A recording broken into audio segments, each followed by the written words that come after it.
老爷，我是陈委员 Lisa，现在由我全程为您服务。不知道您偏向哪种驾驶模式呢？是速度与激情，还是长途舒适呢？小孩子才做选择，我呀全都要。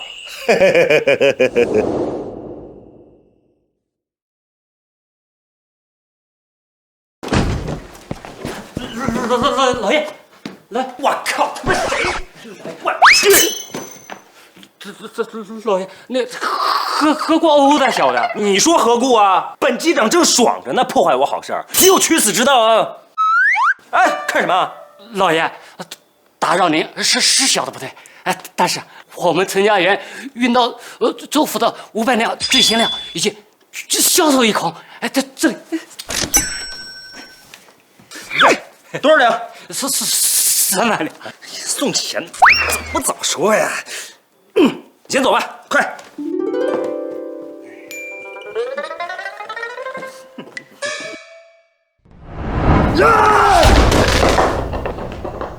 好你个陈修，竟敢断我王家财路！父亲，自从那醉仙酿在凉州问世之后，咱们家酒坊生意受到不小打击呀。这个月销量比上个月又降了1成，很多商铺都要解除与咱王家合作关系呀。为父之前命你去训那陈修教授，让他交出醉仙酿的配方。此事进展如何？父亲，一提这个我就更加气愤。那个陈修油盐不进，还大放厥词，我看他是根本不打算交出醉仙酿配方。既然如此，那就休怪我无情了。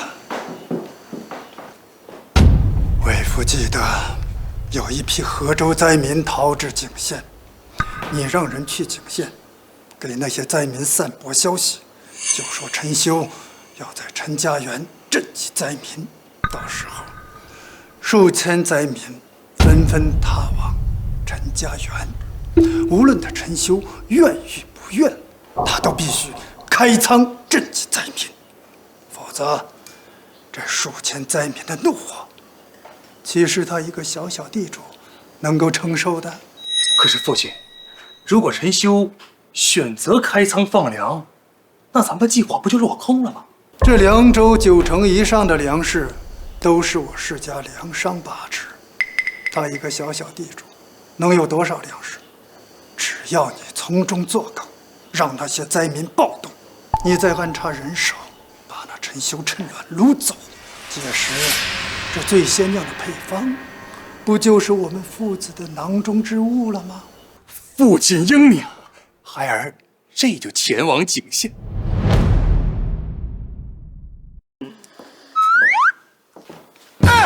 还有事吗？老爷，河州发生大饥荒，朝廷无力赈灾，还有几千灾民已经跑到咱们的辽州景县了。你说当今咱这大宣啊，内忧外患，那位女帝又昏庸无能，我看亡国呀是早晚的事。与其你在这担心灾民呀，还不如咱们多赚点银子，发展武装，将来咱这乱世之中，咱这陈家园也有自保之力。老爷，英明。你再说了，这景县这么大，那些灾民干嘛都往我陈家园跑啊？不至于是吧？就是。老爷，老爷，哎，老爷又赚钱了。不是，是有大批灾民正往咱们陈家园赶呐。老爷，黄姐，你此番微服私访，为何来这凉州？若兰，你竟不知？也是，你身为镇北王，常年镇守嘉宁关，无暇顾及这凉州之事。大宣正值大灾之年，天下饥荒，百姓食不果腹。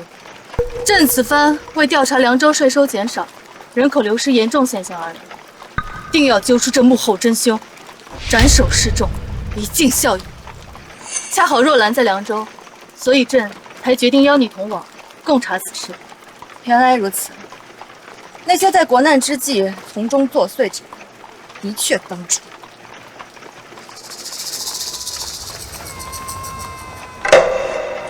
那边怎么聚集了那么多灾民？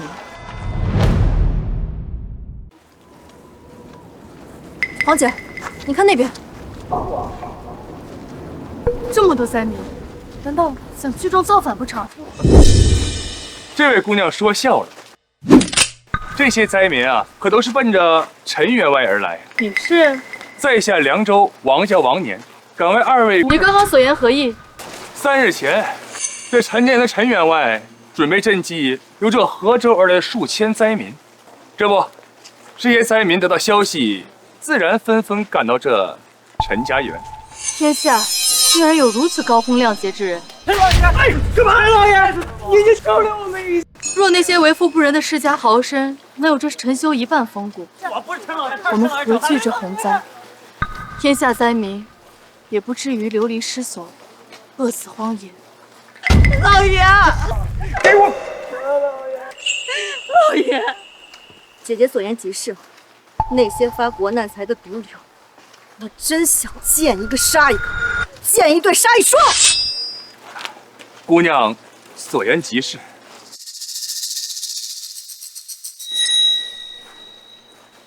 哎，这位大伯，那边的夫人和小姑娘为何要下跪啊？哦，姑娘，听闻陈员外啊，在此地经营了一家妓院，那位小姑娘8成要被卖到他的妓院里去了。什么？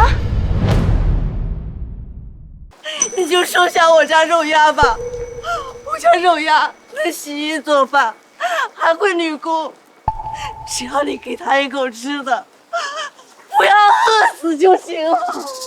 来，大娘，哎，起来说话。大娘，我问你啊，这灾民为何都往我陈家园跑啊？陈老爷，现在整个景县谁不知晓您宅心仁厚，准备在陈家园开仓放粮，接济灾民。陈老爷，您就是在世的活佛呀！本员外什么时候说过要开仓放粮呢？老爷，不关我的事，我也一头雾水。来，你叫肉鸭，以后你就是我府上的丫鬟了。送到妓院，让四娘先调教一下。行的，自己安排。哎，去。娘亲，我不要离开你。傻孩子，你跟了陈老爷还能有口饭吃，继续和为娘在一起，就只能被活活饿死呀！去吧，娘亲，孩子，肉鸭。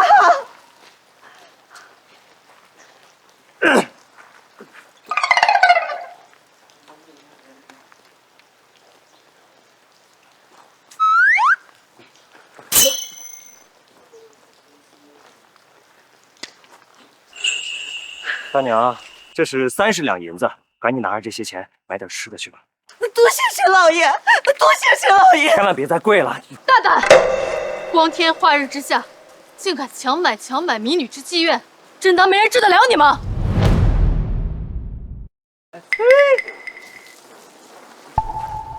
这位姑娘，何出此言呢？自女帝登基以来，严禁强卖人口，你公然违背圣旨，按律当斩。我去，本员外不就开设个妓院吗？你情我愿，又利国利民，何必如此诬陷于我呀？诬陷？你当我是眼瞎吗？大娘，今天我在这儿会亲自替你们做主。此僚若是威逼你们，那我必将他绳之以法。这位姑娘，您误会陈老爷了，我是自愿将肉鸭交给陈老爷的。大娘，你可知将女儿送去妓院，这可是把她往火坑里推啊！姑娘，我们家老爷开办五道口妓院，想进去的人都要参加特招考试，前几名才能进去，而且这毕了业还能包分配工作，薪水翻倍。我们老爷招的这位小姑娘，那是修了8倍的福。五道口妓院不还是妓院吗？别把皮肉生意说得如此冠冕。这大娘，你这是何故如此呢？姑娘，现在各地都在闹饥荒，我等灾民食树叶、吃树皮，树叶、树皮吃完了，就只能吃土果腹。送女儿去陈老爷府上，还能有口饭吃，总比我们2点都活活饿死要好吧？朝廷不是给每个灾区的灾民都发放了救济金吗？还不是那些该死的粮商哄抬粮价，导致粮价上涨数十倍，粮比金贵，我们哪儿吃得起啊？还有各大豪绅恶意收购我们百姓的土地，这让我们怎么活呀？是啊，我们都是听闻仅县陈家园、陈员外宅心仁厚，准备开仓赈济我等灾民，这才跋山涉水来到陈家园，就为了这一口吃的呀。说得好，这景县的陈员外呀，可是出了名的大善人，让你们灾民吃饱饭，就一定让你们吃饱饭。我去，一定是这瘪犊子阴我。王兄，哎呀，哎呦，来，王兄啊，小弟千盼万盼，可终于把王兄您给盼来了。乡亲们，给你们介绍一下啊，这位可是咱们凉州王家的大公子啊，家里不仅是这凉州最大的酒业，哎，还是这凉州最大的粮商啊。哎，对了。此次的这个景县赈灾活动，王兄呢是最大的出资人，他才是当之无愧的大善人呀！鼓掌！哎，哦，原来是这样啊，王公子，你可真是大好人呐！是啊，我以前以为那些世家豪绅都是一些剥削百姓的吸血鬼，没想到还有王家王公子这样的好人，愿意赈济我们这些受灾的百姓啊！这凉州王家若真如陈兄所说，在这大灾之下匡扶济世，这份功绩朕必定记在心里。王姐，可我觉得哪里有些不对劲。我也这么觉得。哎呀，放开！本公子什么时候说过与你一起赈济灾民了？哎呀，王兄，你怎可出尔反尔，戏耍这些苦命的灾民啊！各位乡亲们，你们想想，我这陈家园才多大，能拿出多少粮食啊？倒是这位王兄，出身这凉州最大的粮商啊！若不是他许我鼎盐相助，我一个小小的地主啊，怎可如此放肆，豪言能接纳这数千灾民呢？这陈员外说的不错呀，陈家园就这1亩3分地的，的确也存不了多少粮食。是啊，我可是听说王家持有凉州1半的粮食市场，若是王家出手，咱们就不愁吃饭了呀！是啊，对。王公子，您可是大人物，不能出尔反尔，戏耍我们啊！该死，这陈修是想祸水东引呢！呵呵，像样，真当爷爷我治不了你是吧？本公子的意思啊，是要与陈员外分开赈济灾民，以免某些小人诬陷我王家粮食有问题，影响我王家生意口碑。陈员外，哎，这些灾民数量有2000之数，不如你我2人各救1000，如何呀？等的就是你这话。没问题呀，王兄。那届时你可不要拿一些什么树皮树根来糊弄这些可怜的灾民啊！放心，我王家这点脸还是要的，只怕我拿出来粮食要比你陈员外家的好。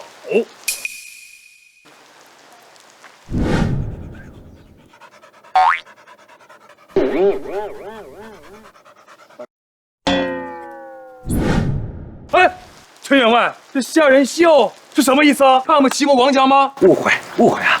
不是信不过这王兄的实力，只是我府上的下人平日里吃的都太好了，我们真的都想开开眼界呀。哼，一个乡下土豪里的下人，吃得上什么好东西？那陈老弟的意思是不相信我王氏为救灾民于水火这一番拳之心了？哎呦，哪里呀！王兄的德行，小弟是十分佩服的。本想着，若是王兄真的做到了，小弟呢便把我这醉仙酿的配方赠与王兄，也算是为我分润些功德。只是什么？只是你说这万一，我说万一呀，万一你这赈灾粮的品质那略输小弟，那到时候小弟岂不是把王兄架在火上烤啊？若是世人说这王兄为夺得我这醉仙酿的配方，在这虚言妄语，那小弟罪过可就重了呀！此事绝不可能。如果我王家拿出粮食不及你陈员外的，我不但不要你醉仙酿的配方，我再赏你1万两白银，如何？此话当真？一言既出，驷马难追。哎，二位姑娘，王兄刚才所说此话当真，那一言九鼎，二位都听见了吧？那能否麻烦二位姑娘当个见证人呢？看在你2人皆是为了这些灾民的份上，也罢，那我便做这见证人。我也一样。好，既然如此，陈修，那不如我们今天晚上在此公开放粮。好，今儿晚上就在这儿，不见不散啊，乡亲们！吩咐下去，今日申时前，城中所有米粮一律禁售。就说是我凉州王家的决定。这陈修再有钱，在我王家的权势之下，他也别想买到一粒米。小的明白。哎，等等，安排一些下人混进灾民的队伍当中，趁机煽动灾民闹事，然后再把他腿给我打断。到时候，本少爷对赌获胜，再慢慢向他讨要那醉仙酿的配方。小的这就去安排。去吧。老爷，老爷，你怎么能跟那王连对赌呢？那王家家大业大，哪是咱们小小的陈家园能比的？过来，你是不是笨呐？到现在还没发现，那些灾民定是那姓王的使计引过来的，想要用灾民对付本员外，从而趁乱夺取我那醉仙酿的配方。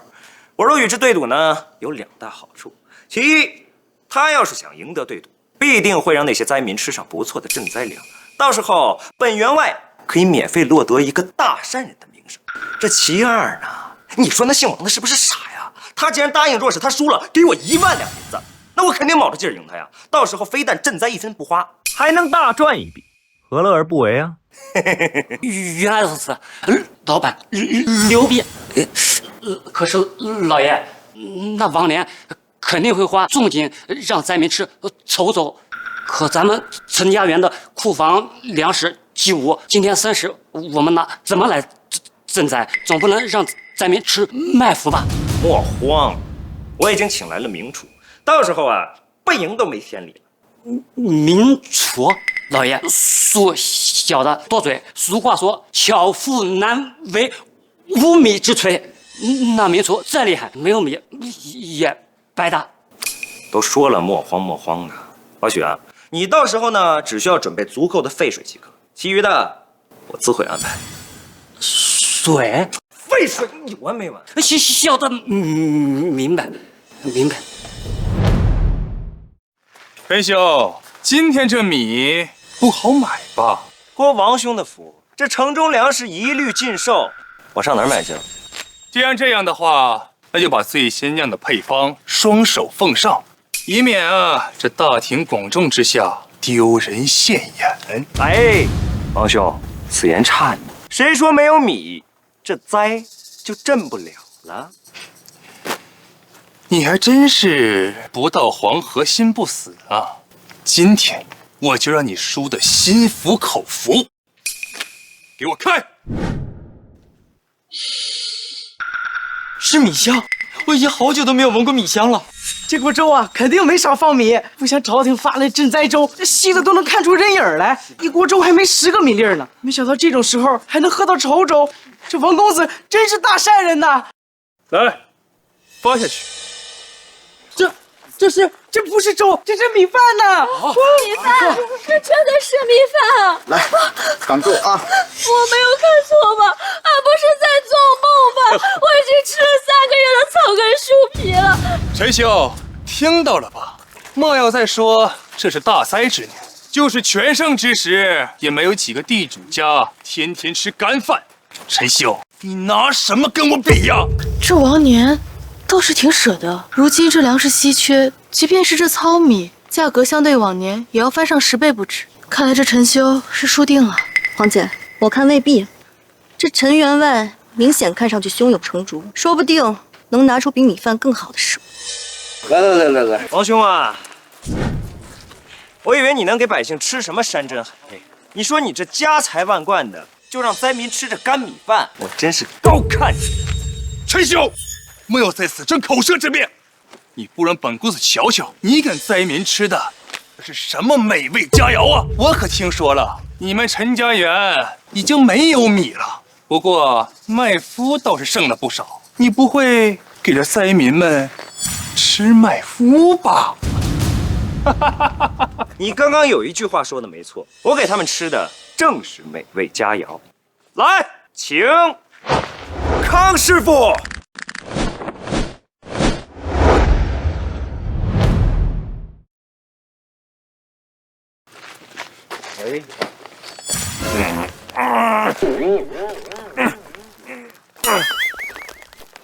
这不二哈附体？什么破玩意儿！诸位，本公子已替你们尝过了，此物味同嚼蜡，难以下咽。这陈修根本是无意赈灾，全然戏说大家呀！好你个狗地主啊！竟然拿这种东西来糊弄我们，你这分明是想把我们这些灾民往死路上逼啊！乡亲们，既然这狗地主不义，那咱们就抄他的家，然后开仓放粮。开仓放粮，开仓放粮！哎，姑娘，这是做甚呢？你还看不出来这陈修乃是自私的小人吗？闭嘴！这是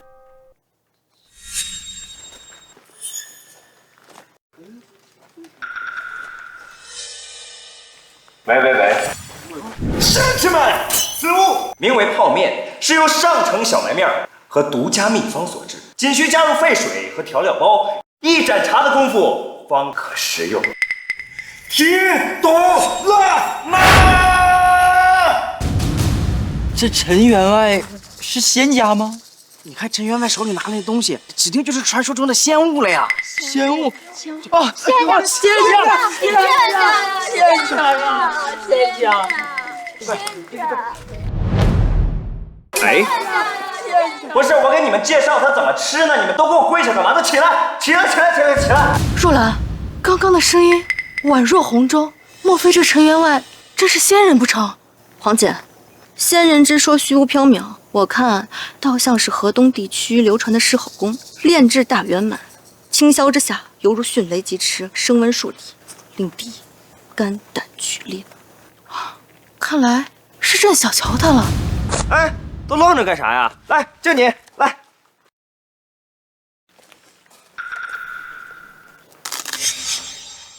这真的是金牌面啊！我这辈子没吃过啊！你干吃有什么意思啊？这泡面的精髓主要在于一个“泡”字。来，上水。香，太香了！俺这辈子没吃过那香嘞。使不得呀，大人使不得呀！油这么厚的油水，里面还放了精盐，还有一股奇妙的香味儿。奢靡，太奢靡了！哎呀，奢靡什么呀？是啊，大人，这太珍贵了，小的蜜饯无福消受，只要给小的一口糙米饭吃就好了。糙米饭那是给人吃的东西吗？今儿个呀，泡面管够。爷，这里头还有肉仁嘞。啥肉嘞？这分明那是肉派。这个面的油汤真的是绝了。哎，这个陈员外不是上天派过来救世的活神仙吧？哎，站住！你不吃饭了吗？哎，我刚不说了吗？泡面管够啊！可恶，这群吃里扒外的东西！那你有去排队，别拥挤啊！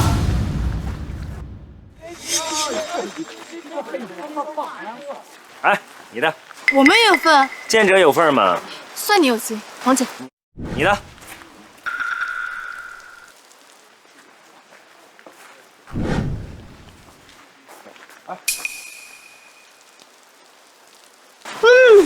好吃，这太好吃了！我活着20载，还是第一次吃到如此美味之物。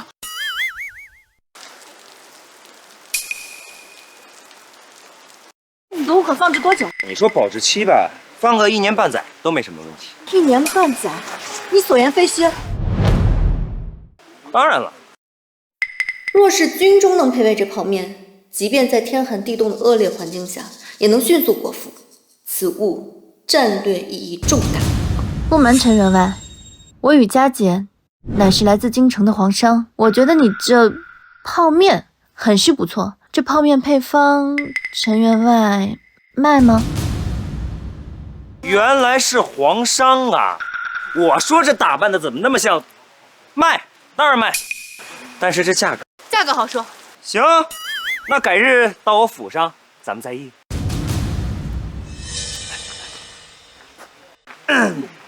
王兄，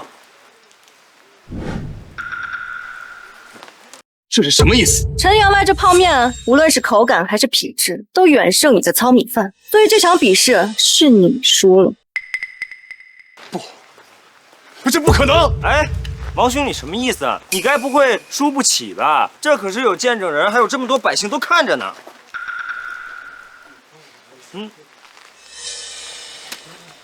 好，今天我认栽了。哎，王兄，你家在那儿呢，那是我府上。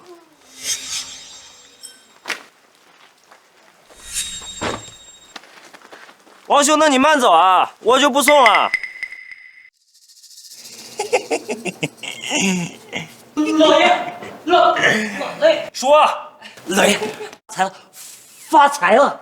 有2个号称京城皇家的姑娘想要见您，那还不赶紧请进来？好嘞。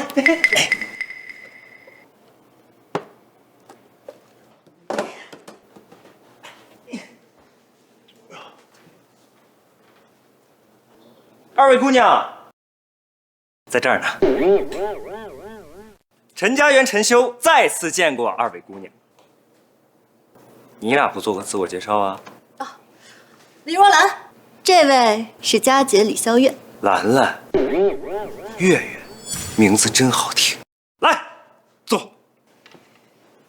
不知道2位姑娘到陈某府上来有何贵干呀？陈员外，我们想买下你的泡面制作秘方，不知价格如何？价格呢？那自然会公道些，只需要5000两，我可以接受。 No， 是5万两。什么？2位姑娘，你们应该仔细想想啊，这泡面制作秘方，那它背后有多大的商业价值，就不用我多说了吧？区区5万两银子，犹豫啥呀？买，当然买，不就是5万两吗？若兰，给钱。陈员外，这是5万两银票。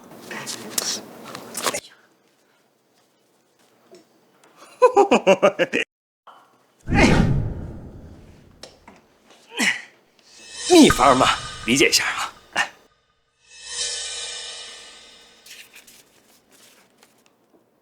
太好了，有了它，即便是在天寒地冻的恶劣环境下，将士们也能迅速果腹。不过陈修，那2000灾民，你打算如何安排啊？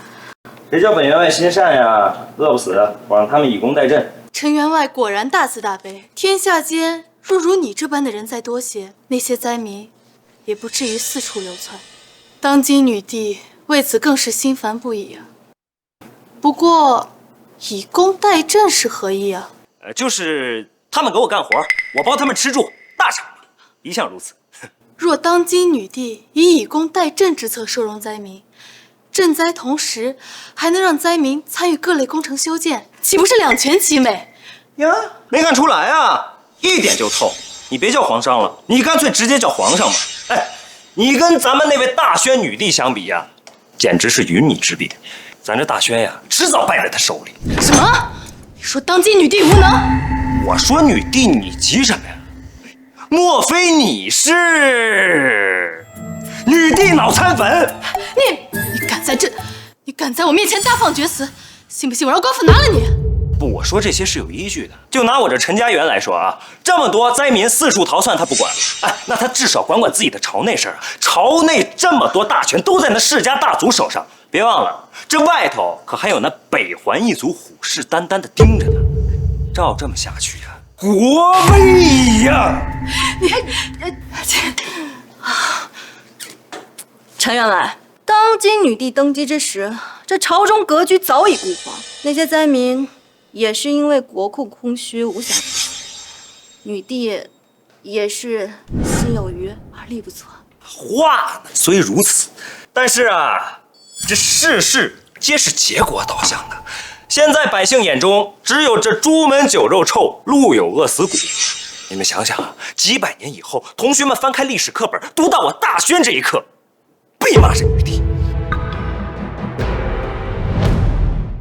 出门酒肉臭，路有饿死骨。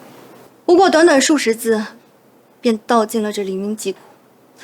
陈员外大才啊！机草物流。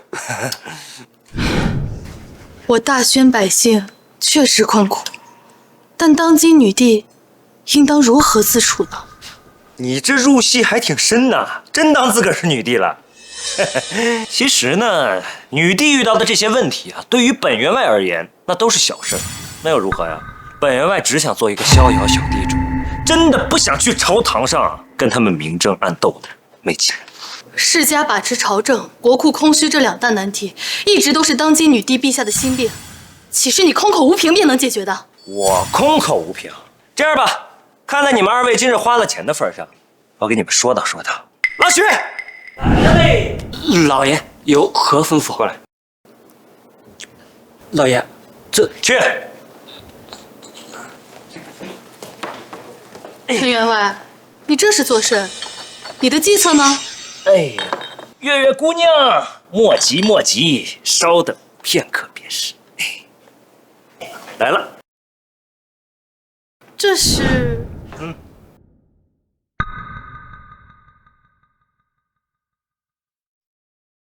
这竟是上等的精盐，甚至比皇家特供的精盐还要高出一个档次。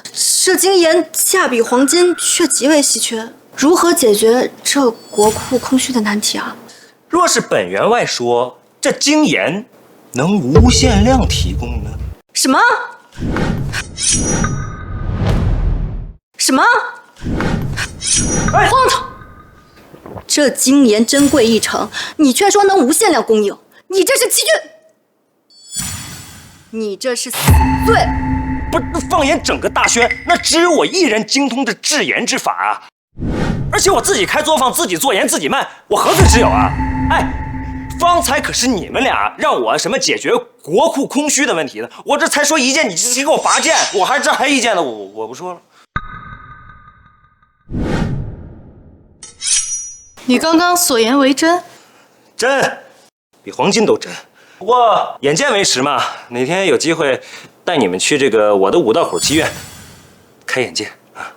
若你说的是真的，单凭这精盐就足以让我大宣快速积累财富。啊，还有一件，这又是何物？这是本员外亲自制作的美酒，名为醉仙酿。我这酒不仅是稀世珍品，就连我这瓶儿也是上好的琉璃所制，价值千金。什么？前不久在京城被炒到天价的醉仙酿，竟是你酿制的？这事儿我在凉州也有所耳闻。这醉仙酿一度有价无市，更是被那些世家子弟炒出了3200银一瓶的天价。那是当然，不过那些啊都是精装款。哎呀，其实味儿啊都大差不差。来，今天你们俩呢运气好，有口福，给你们俩尝尝啊。嗓子的，来。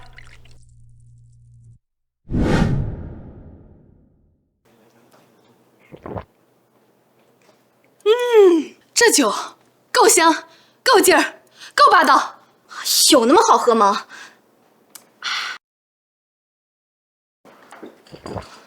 好酒，好酒呀！我活了20载，还是头一次见这样的美酒。你这醉仙酿的手艺卖不卖啊？我这醉仙酿啊，制作过程极为考究，从水源再到材料再到工艺，都十分的注重细节。就怕是我传给你们了，你们也难以酿制出这醉仙酿啊。这样吧，那你这醉仙酿有多少？我们全要了。带琉璃瓶的精装款，每月限量50瓶，总共10万两。散装也可以啊，60两1斤，每月限量500斤，如何？什么？这么贵？你咋不去抢啊？两位姑娘，你们好好动动脑子。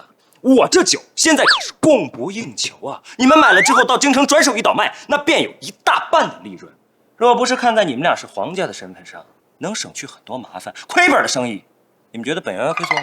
哎，好，那我们都要了，把货备齐了，届时我们一手交钱，一手交货。没问题。哎，那如此一来，这国库空虚的问题是不是就被本员外解决了？有了这足够的精盐，再加上这醉仙酿，国库空虚的确能就此解决。不过陈员外，你当如何解决这世家问题呢？这个更简单了，本员外只需2计，就可以大幅削弱这世家大族的威胁。什么？狂妄！这些世家大族的势力在朝中盘根错节，岂是那么容易削弱的？他女帝不行，不代表本员外不行。首先，我会将这精盐按照市场1成的价格卖给你们。此言非虚。当然，不过此乃计划所需啊。当你们买了这些精盐之后，再派人一一登门拜访那些世家大族，以高昂的价格卖给他们。如此一来，尽可能的收敛他们的资产。这样的话，你们俩能先大赚一笔吧？如此不计成本亏损，你这样做的目的是什么呢？非要个答案吗？当然。我要为这天地立心，为生民立命，为往圣继绝学，为万世开太平。我要你们将这精盐以市场下1%的价格全面抛售。我要让全天下百姓都吃得起精盐。我这样说能听懂吗？这陈修竟能说出如此圣人之语，且心怀天下苍生，看来我得重新审视他了。妙啊！若将大量精盐抛售给那些世家贵族，然后再大肆低价抛售，岂不是能做空那些世家的大半资产？又是一点就通。这样一来呢，国库充盈之后，那女帝也不用看那些乱臣贼子的眼色了，那我们便可以顺利的施展第2计。快说！你俩先下去吧，给他们上节政治课。听着啊，想要改变世家大族把持朝政的问题，必须把选用人才的大权交到中央政府手里。为了巩固统治，就必须尽最大限度的网罗和笼络知识分子，给他们从政的机会。你所言不错，但具体要怎么实施呢？当然是举行科举制度啊。科举就是通过考试选拔官吏的制度，人人平等，不分贵贱，不论出身，择优者入朝为官。当然，最重要的一点还是人品。正所谓，当官不为民做主，不如回家卖烤红薯啊！这点需要朝廷政审啊，同时也可以避免世家大族安插自己的党羽。这科举制度一旦推行，那必定削弱世家大族。此乃妙计啊！我怎么就没想到呢？不过这考试是要考什么呢？那你觉得一个官员他最需要具备什么素质呢？体貌丰伟，家学渊源。我去，你这是选夫还是选官呀？一个官员最需要具备的阅读理解能力、综合分析能力、提出问题和解决问题的能力、贯彻的执行能力和文字表达能力。当然，最重要的还是以人民为第一位，一切以人民为首，人民是最重要的。陈员外所言极是，令小女子茅塞顿开。坐下，我还没说完呢。在考察官员这些能力的前提下，我们可以抛出一个社会问题，然后呢，让这些考生们在实际基础下发表自己的意见，提出方略，然后加以论证。这一点我称之为 CPU 干烧了吧？申论。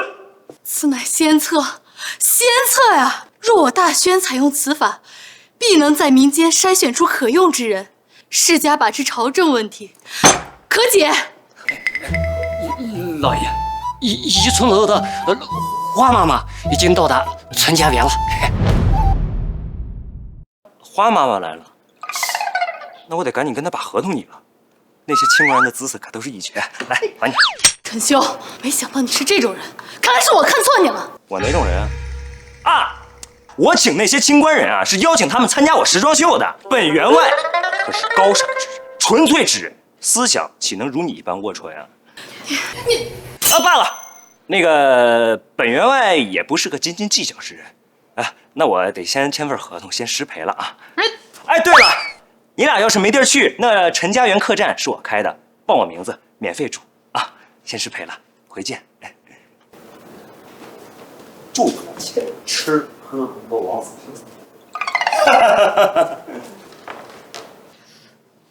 黄姐，这时装秀是何意啊？我也不知道呀。怪物！将我弄到最先进的配方，还搭进去1万两白银，这可是我们皇家3个月的利润，这点小事都办不好，要你这银子何用？父亲，这事儿怨不得孩儿啊！我已经按照您的吩咐将计划安排妥善了，可谁想到那个陈修，他不仅有粮，还是一种孩儿从来没有听过的食物，叫什么泡面，那味儿光是闻起来让人食欲大增啊，而且数量众多，这叫孩儿如何能赢啊？哎呀！此乃我王家大患，断不可留。为父前日听闻，前些时日，扶桑第一剑圣宫本武藏入我大轩，拜见大轩4大高手，1人1剑，足以以一敌百。宫本武藏此刻就在凉州，你亲自前往，重金雇佣他，击杀陈修，并夺取最先进的配方。记住，断不可再出意外。孩儿知道。有了扶桑第一剑圣出手，这陈修必死无疑。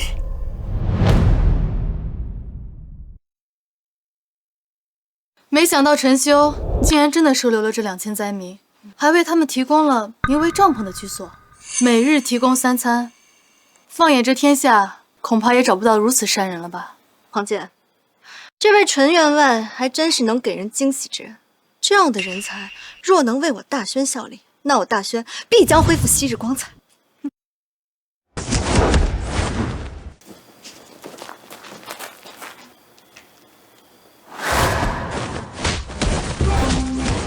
前门方向100米外，疑似杀手，想闯入府邸。等会儿看我手势，随时准备击杀目标啊！战狼1号收到。又是哪个瘪犊子要谋害本员外？真是老寿星吃砒霜，嫌命不够长。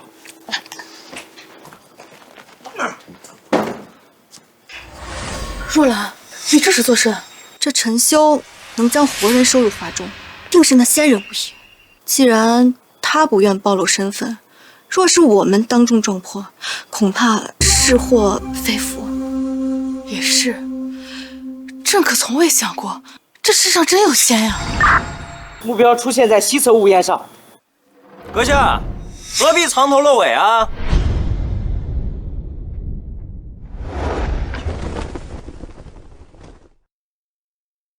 本座一身夜行之术，早已独步天下，没想到你竟然能察觉，倒是难得。阁下，你我素不相识，何故闯我这平屋小院儿？难道本员外哪得罪你？废话少说，只要吃最先进配方，本座可以给你个痛快。是那姓王的雇你杀我的？看来我猜对了。猜对了又如何？今日本座必许你项上人头。要怪就怪你得罪了不该得罪的人。区区皮肤，自不量力。自不量力。本座乃是扶桑第一剑圣，一身剑术早已非凡如上，就连你们大轩的4大高手，上个月也已被本座悉数洗白，杀你，本座半息足矣。可恶！这扶桑倭寇太过放肆，竟敢入我国境，杀我大轩4大高手！挡住！阁下，既然这么有自信的话，敢不敢与我比试一下这剑道啊？放眼这天下，能接下本座10招不败者，已是屈指可数了。就凭你，也配跟本座比肩？阁下，莫不是怕？怕？你的剑呢？剑？你还是太过于着相了。你这是在戏弄本座吗？哎，若兰，你别忘了，这陈修乃是仙人，区区倭寇怎可奈何于他？我们先看看吧。打我18岁起，亦不至于物，草木竹石均可为剑，包括我的鸡腿。但是我不用，所以呢，我修炼至今早已进入一个无剑胜有剑的境界。对付你，只有我这区区发明的六脉神剑足矣。不至于物，无剑胜有剑。原来如此，原来如此啊！无剑胜有剑才应是我辈追求的剑道旗帜。阁下，你是不是怕了呀？草木竹石均可为剑，无剑胜有剑。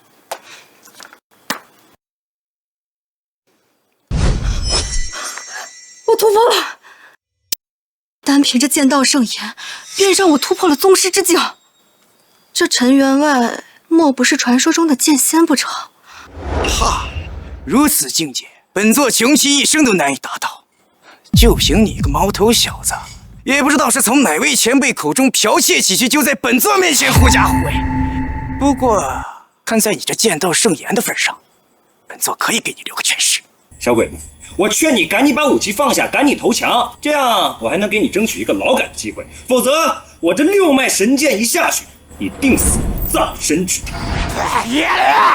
死到临头了，还敢在本座面前大放厥词，信呢？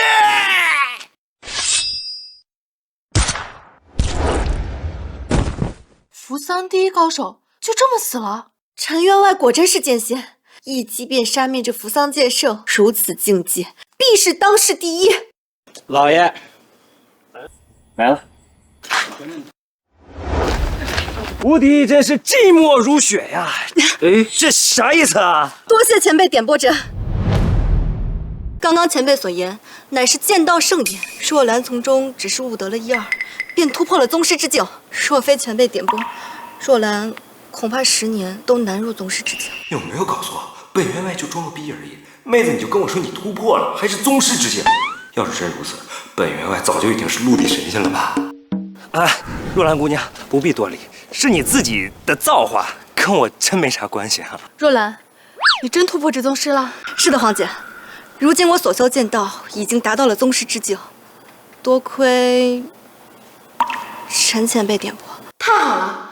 若是如此，若兰必能在战场上震慑北环宵小。陈员外，文能安天下，武能定乾坤，当有宰相之姿。不瞒陈员外，当今女帝乃是我表姐，我与她关系要好。若是由我举荐，陈员外必能受当今女帝重用。陈员外可有意入朝？没意。我之前不是说了吗？我不想去那朝廷上明争暗斗的，做一个逍遥的小地主，快乐的美男子，多好。我继续看电影去了。哎，皇姐，这世间高人皆是心性超然，脱离凡俗。既然前辈无意入朝为官，皇姐，你也莫要再强求，否则触怒了前辈，反而适得其反。若兰所言极是，就是可惜了。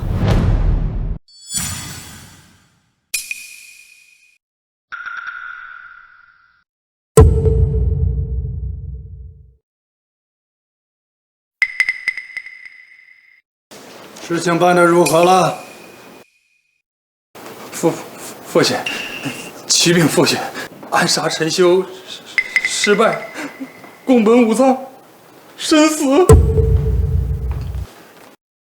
说什么？宫本武藏乃是扶桑第一剑圣，单论剑道，天下无人出其右，他怎么就死了呢？那陈修他……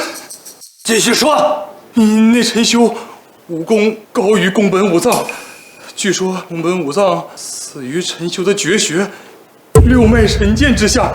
胡说！一个小小的地主怎能有这本事？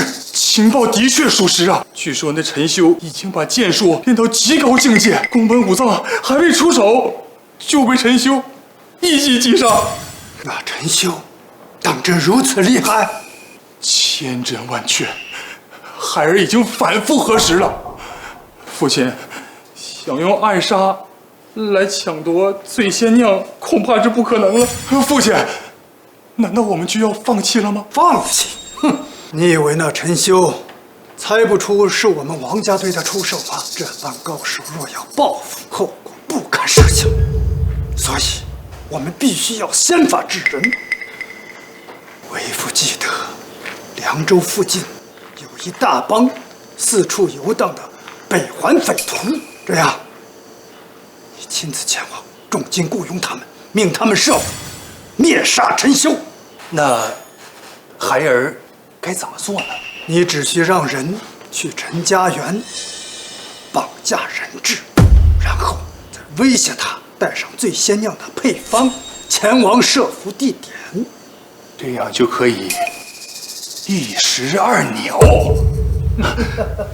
父亲英明，孩儿这就去办。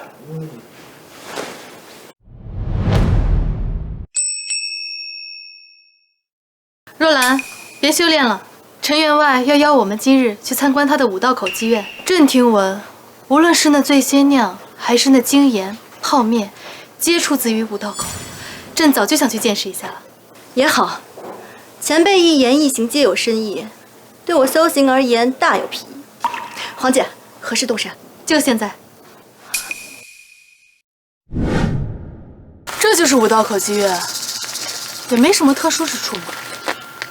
从外表看，的确平平无奇。哎，今天老师教的化学元素周期表你背会了吗？当然啦，氢氦永和9年碳氮氧氟氖。暮春之秋，会于太极，香烟之蓝田。黄姐，这是何乐器？竟如此动听。这我也未曾见过，西域送来的贡品中，也从未见过此等乐器。喂，你们两个不知道学堂禁止大声喧哗吗？哎，孙老师，这两位是我朋友，头一次来，不懂规矩。来，原来是陈院长的朋友，是老夫孟浪吧？您这也是履行任务，不错。欢迎光临啊！陈员外，那是何物啊？那叫黑板，方便那粉笔在上面书写内容。罢了，带你们进去转转。孙老师，方便吗？当然，请。来，进。同学们，好久不见呢。哎，这是作业都做没做啊？看那个。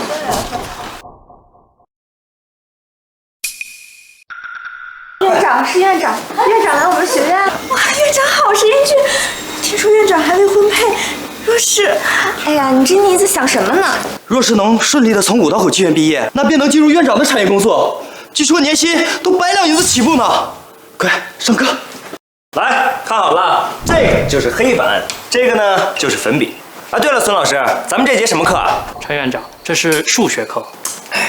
算学吗？本小姐可是师承当世算学大师顾冲之，在算学上还算颇有造诣。若是这样的话，那本院长出道题考考你怎么样啊？考我？哼！那陈员外请出题吧。你第一次来，那我就出一道启蒙级的数学题，听好了啊！现有鸡兔同笼，头共11，那足呢共34。那么请问鸡兔各几何？院长，这题简单，我能解。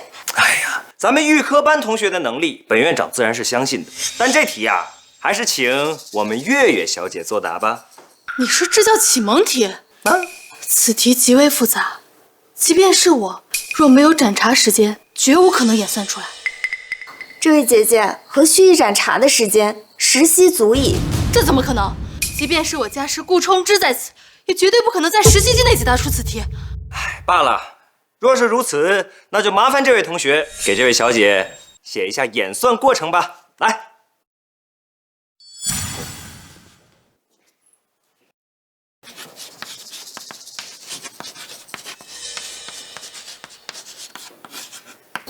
这道题就是一道送分题，答案是鸡有5只，兔有6只。鸡5只，兔6只，答案竟然是对的，这怎么可能？那这些符文又是什么意思呀？这些是陈氏数符与陈氏字母，解法是2元1次方程，乃我们院长所创。这陈氏数符、陈氏字母，果然别有一番技巧。陈员外，接下来我们去何处参观呢？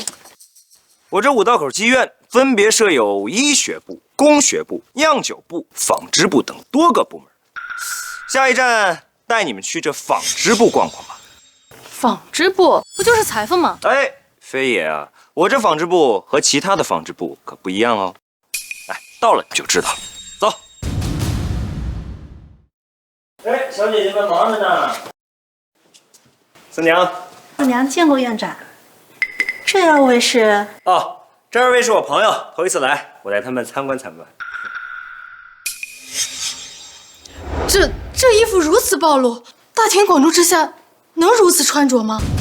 你懂什么呀？时代在进步，这旗袍啊，再搭配上唐丝宋鞋，能完美展现出女性的魅力。小姐姐们，是不是啊？是。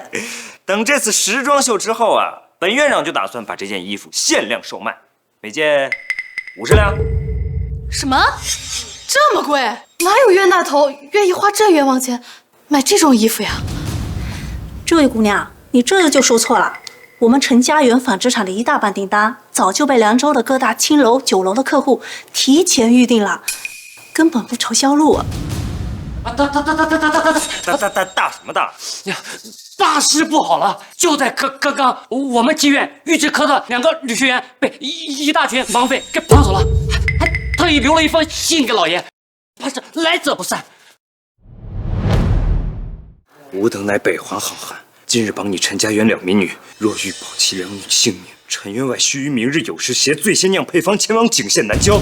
若逾期不至或报官，2女性命难保，吾魏延之不欲也。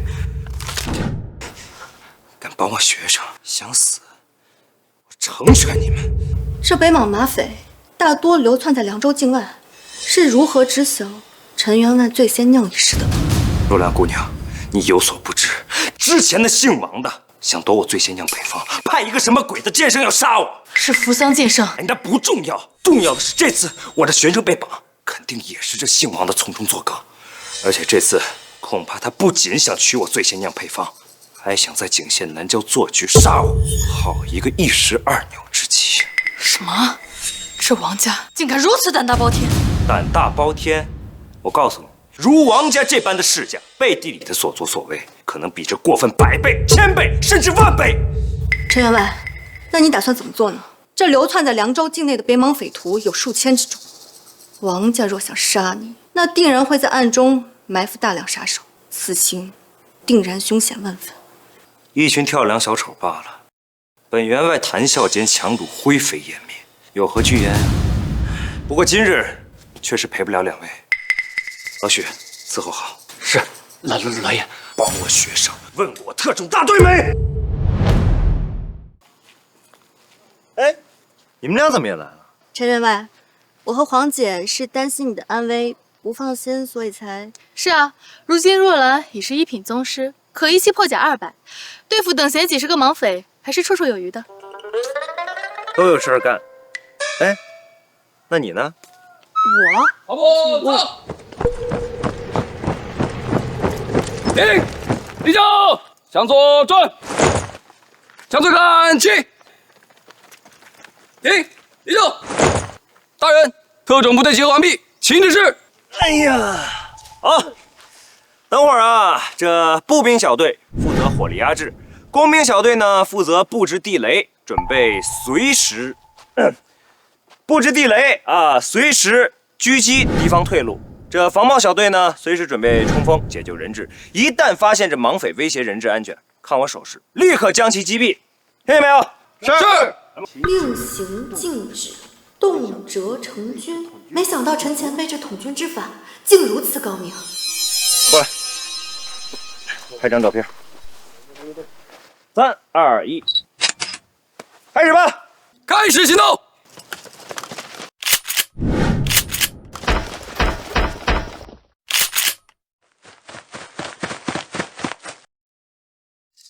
陈员外，那边莽匪人数众多，而且据说有不少是公盾兵。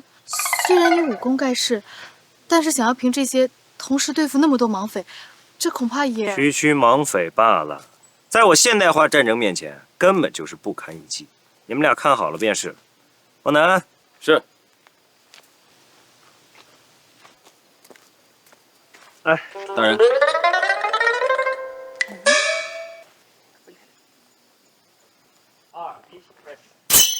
这是何物呀？此物叫无人机。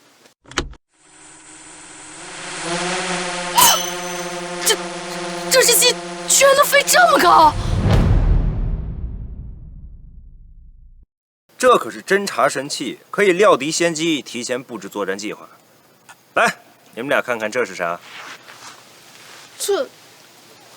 这是密林中的场景，还真是。那若把此物用于战场之上，岂不是能对敌军位置了如指掌？要不然怎么说啊？这是现代化战争呢？呀，发现你了！战狼1号，去你10点钟方向300米外布置狙击计划，随时准备击击。战狼1号，收到。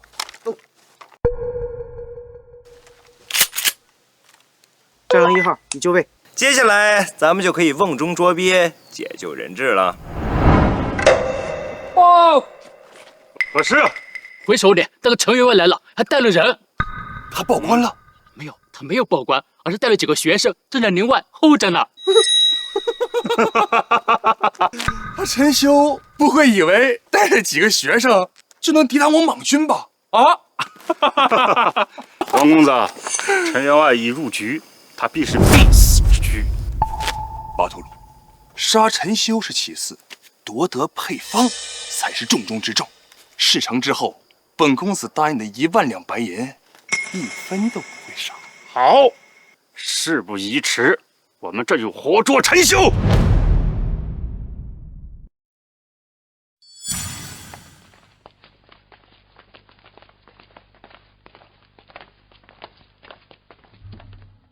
王年，还真是你从中作梗。不过没想到你能公然出现在我面前，怎么不怕这世人吐槽你王家呀？陈修，你怕不是脑子被烧坏了吧？看不见我身后这群北环好汉吗？你还真以为这些穿着西装异服的人能护得了你？识相点儿，把最先进的配方交给本公子，本公子心情好，还能饶你条狗命。我呸！还北环好汉，吃里扒外的东西！大人们。院长，不要管我们，他们人多势众，你们打不过的，你们快走！快逃啊，院长！陈员外是吧？他把王公子所说的配方交出来，不然我让手下当着你的面砍了他们。交，不就是这最先酿的配方吗？那带了。有配方不会蒸馏技术，有毛用？拿过来。小敏，看看什么才是真正的表演。折成纸飞机飞过去。好，稍等片刻哈。陈员外，你当真要把这最先酿的配方交给这帮莽匪吗？你当真要把这最先酿的配方交给这帮莽匪吗？忘记之前跟你说过的话了吗？原来如此。陈员外说过，这醉仙酿酿造工艺复杂，他们即便有这配方，想必也酿不出这醉仙酿。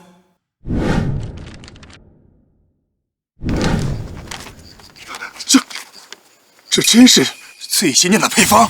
怎么样？现在可以放人了吧？放人？哼，本王只是答应你不杀他们，并没有说放了他们。再说这2个小美人，本王还没有享受过呢。元兄，放了他们也不是不可能啊，你得把那个什么泡面的配方也给本公子。你要想好，一个配方混2个人，你还是蛮划算的嘛！啊？你笑什么？我笑你旁边这位大哥被你耍得团团转，实在是愚蠢啊！他应该不知道这醉仙酿和泡面真正的价值吧？失策了，万不可让巴图鲁知道这2个配方的价值。巴图鲁，快把陈修给我抓过来，本公子要单独审问他。难道这背后还有什么隐情不成？巴图鲁，我叫你没听见，耳朵聋了！把陈修给我抓起来！要是瞒不成，这1万两你别想要了！住嘴！你继续讲。大哥，你有所不知啊，这醉仙酿配方在京城已经炒到了20万两银子，再加上这泡面配方，少说也得30万，他才给你1万两，这实在……这不是把你当猴耍吗？陈修，你胡说！我胡说？我胡没胡说？派人查查便是啊！你竟有此事！竟有此事！来人，把王年给我绑了！哎，不能抓我！我可是王家子弟，你绑了我，大宣军队不会放过你们的！哎，来，当天头了起来！哎，你拍树的，谁现在还看藤呢？你算什么东西？你大宣又算什么东西？只要我将此配方交给我大还朝廷，这是大功一件，加官进爵指日可待。届时你大宣又能奈我何？你王家家大业大，我拿你的命赎点钱，很合理吧？巴图鲁，你这个生气、愤怒，那是恐惧。如我大宣爵，当主。出来！干嘛呀？何必跟一只苍蝇动怒啊？小子，你很狂，本王劝你识相一点，把那什么泡面的配方交出来，不然本王现在就要砍了他！哎，大哥，不让我们再多拍会儿了，这么快就想急着投胎啊？既然你不识趣，休怪本王无礼！来人，把他给我砍了！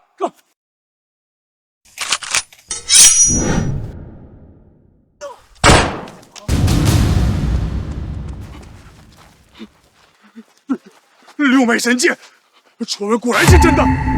说，到底是怎么回事？听闻陈修一击击杀了扶桑第一剑圣，用的就是六脉神剑。这是陈修独创的功法，想必他早已是大宗师了。哎，混蛋！这么重要的消息怎么不早说？这么重要的消息怎么不早说？特写，怎么样？既然知道本员外的厉害了，还不赶紧把人放了，把我那醉仙酿的配方归还回来，再把这哥们交给我们来处理，这样我还可以考虑放你们一条生路。小子，你很狂，虽然你很厉害，不过就你一个人，加上这群垃圾，怎么与我身后这些北环好汉匹敌？莽匪就莽匪，还好汉？活捉陈秀者，赏银100两！兄弟们，给我上！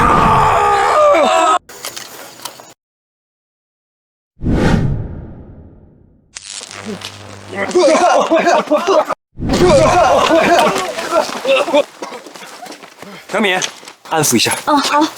前辈，为何会突然起雾？那是烟雾弹，乃本员外自己发明的，给敌人造成视觉障碍，方便掩护我军行动。那是何物？为何一击便能击倒一个莽匪？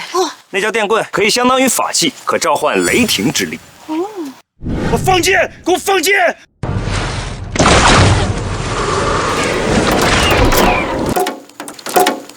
这怎么可能？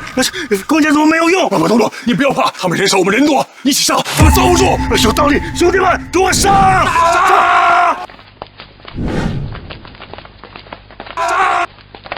开火！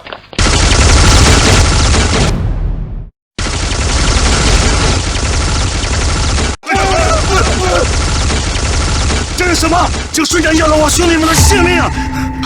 前辈，那是何物呀？为何会有如此大的威力？那便是传闻中菩萨普度世人的南无加特林。南无加特林菩萨6根清净品有淡，一息3600转，大慈大悲度世人，哪个碳基生物能挡得住？为何我从未听过这世间还有加特林此等佛器？那是你孤陋寡闻了，南无加特林都没听说过。首领，咱们快跑吧！兄弟们死伤惨烈。这不得跑，不得跑！取陈修首级者，我赏你们1000两。你脑残吧！这陈修就是当时这些其实我凡人的对手。兄弟们，撤！别撤，给我解开呀！不好，他们想逃跑，若是让他们投入密林，便再难追击了。工兵小队已在密林外布置好地雷。收到，无妨，一个也跑不了。尔等休想，立刻止步，否则本员外赐你们死无葬身之地之法。这巴图鲁，陈修一定在唬你。人世间哪有什么让我们粉身碎骨的？他是怕我们逃入密林，无法追击。有道理，关键时刻你脑瓜挺灵光的嘛。兄弟们，随我进密林！兄弟们，随我进密林！走。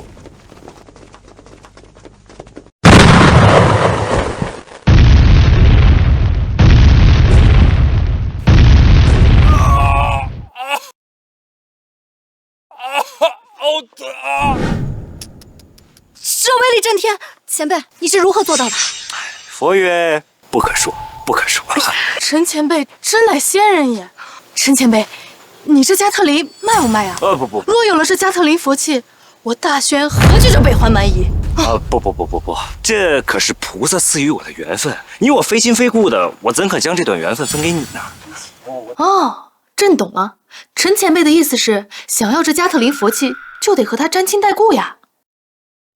皇姐，若兰，你曾立下誓言，你的未来夫君文武皆须胜于你。你看陈前辈实力如何？自是当世第一，无人能出其左右。陈前辈文采如何？出口便是至理名言，我自然也是比不得。那不就对了？试问这天下间还有谁比陈前辈更适合做你的夫君啊？可是陈前辈这般谪仙，又如何能看得上我这般凡间女子？哎呀，你是大宣公主，又是堂堂镇北王，何必妄自菲薄？朕这便去问问陈前辈的意思。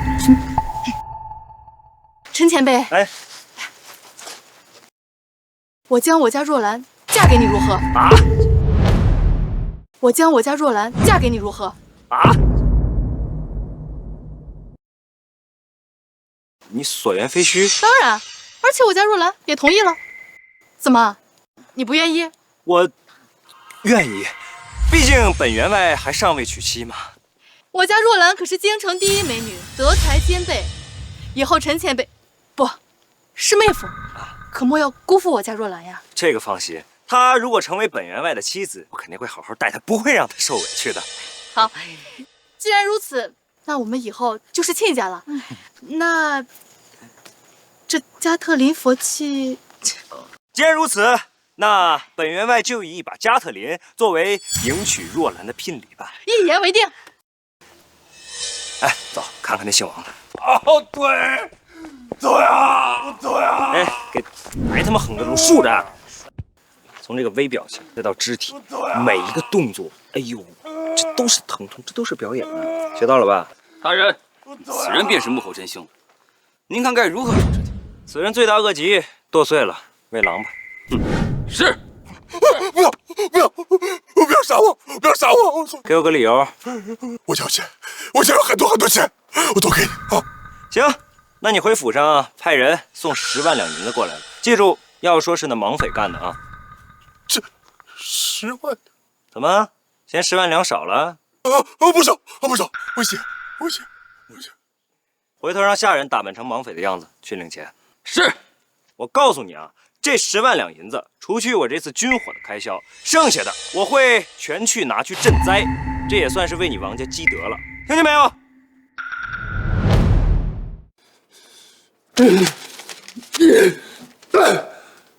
岂有此理！竟敢绑架我儿子，还想向我王家索要10万两赎金！大人不知道字怎么写吗？老爷说，已经查清楚了，那些莽匪都以死伤殆尽，不知被何物所杀，而且莽匪的死状都极为惨烈。还有那陈修安然无恙，人质也已经被他带回陈家园。怎么可能？该死！定是那陈修以莽匪之名向我王家索要赎金。老爷，那这赎金还要不要送过去？这是赤裸裸的阳谋，这次我算是认栽了。不过这仇我记下了，踏实必定让他百倍奉还。巡视前，你带人将大公子赎回来。对了，此事不可声张。去吧。是。灵儿。父亲，你一定要为孩儿报仇啊！没用的东西，那陈修不仅重创孩儿，还勒索我们王家10万两白银，这事绝对不能这么算了。算了，这怎么可能？为父恨不得将他千刀万剐。不过，正如你所说，这陈修乃是宗师高手，神乎其技，我们万不可正面对他出手。那父亲，您打算怎么做？与景县相邻的云县最近不是爆发了一场鼠疫吗？这种鼠疫一旦染上，若得不到及时救治，必死无疑。官方已将云县封锁，只要让人到云县那边弄一些感染鼠疫的牲畜，再让人悄悄丢入陈家园上游的河水中。只要陈家园内染上鼠疫，我们再向官府通报，让官府将其封锁。这陈修不就成了瓮中之鳖了吗？父亲，狗实在是够。哼！陈修，你这狗东西，这下你还不死？到时候醉仙酿的配方还不是要落入我王家的手中？双手！好。哎，若兰，前面怎么回事？怎么聚集了这么多民众？黄姐，我也不知，要不咱们过去看看？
陈家园举办的第50届时装秀。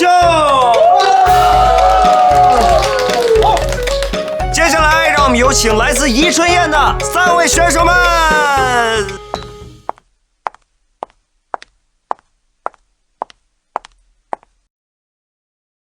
美而不妖，放而不浪。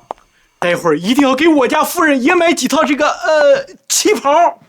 这个旗袍，毛少爷前16分。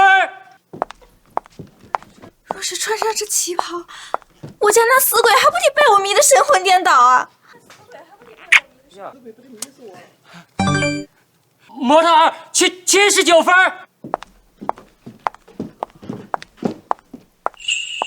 哎呀！模特385分。黄姐，这就是夫君口中所说的时装秀吗？看上去倒是挺新颖的，但是有何用呢？这也不至啊，我们先看看吧。陈员外，哎，您说的奖励啊，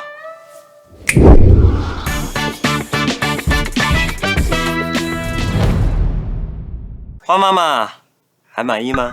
满意，相当满意呀！陈老爷豪气呀！以后还有类似的合作呀，陈老爷啊，希望你还能再选择我们宜春院。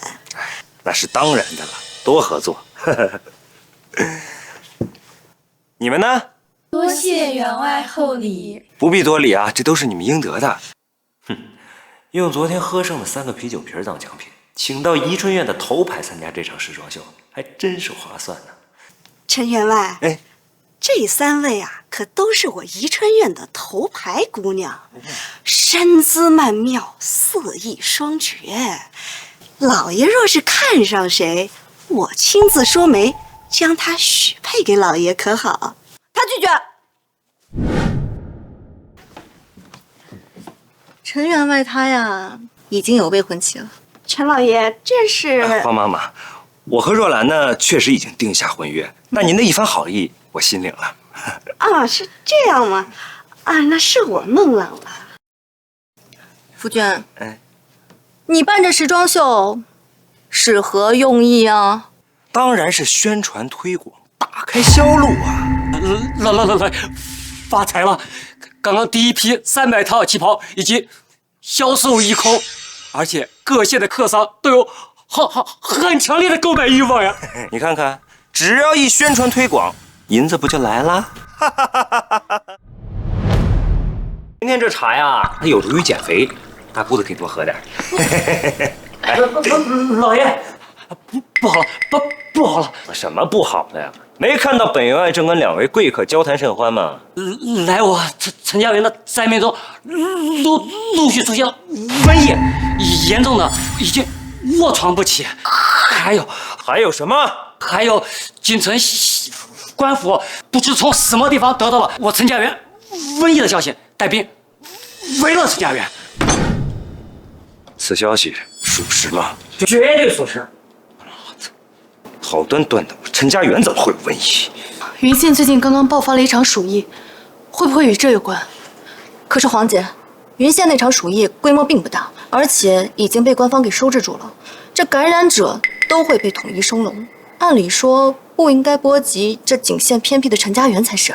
当务之急，还是先查清楚这瘟疫的源头。大人，刚刚收到消息，在我陈家园的河水上漂浮着众多鼠类、禽类的尸体。灾民们的瘟疫兴许就是喝了河水导致的。我去，这么恶心！千万别让我查清楚是谁要暗害我陈家园，否则我非扒了他的皮不可！吩咐下去，我陈家园所有人用水必须高温煮沸杀菌灭毒再使用。去！是。走，出去看看这些个官差是怎么回事。一切无辜人员禁止外出，违者以妨碍公务罪论处。前脚瘟疫刚爆发，后脚官差人就来了，看来是有人想借助官府之手打压我陈家园，真是算计啊！谁这么大胆，竟然敢公然投毒，这可是死罪！王年，你怎么来了？我知道了，该不会是你这混蛋，让人投放这沾染鼠疫的尸体到我陈家园的河上吧？陈兄，你可切莫要血口喷人呐！本少爷向朝廷举报你陈家园感染鼠疫，为了防止扩散，我这也是功德一件啊！怎么诬陷好人呢？你找死！若兰，真是谢谢你了。那敢问王公子，今日来我府上有何贵干？这陈家园的鼠疫，本公子能解决。怎么解决啊？我们王家与圣手王先知是远房亲戚，请他老人家出手，这陈家园的鼠疫自然能被轻松解决。竟是王先知。据说7年前河州爆发的那场疟疾，就是由此人出手平息的。不过，他似乎在3年前已经隐居了。这王家是怎么知道他的下落的？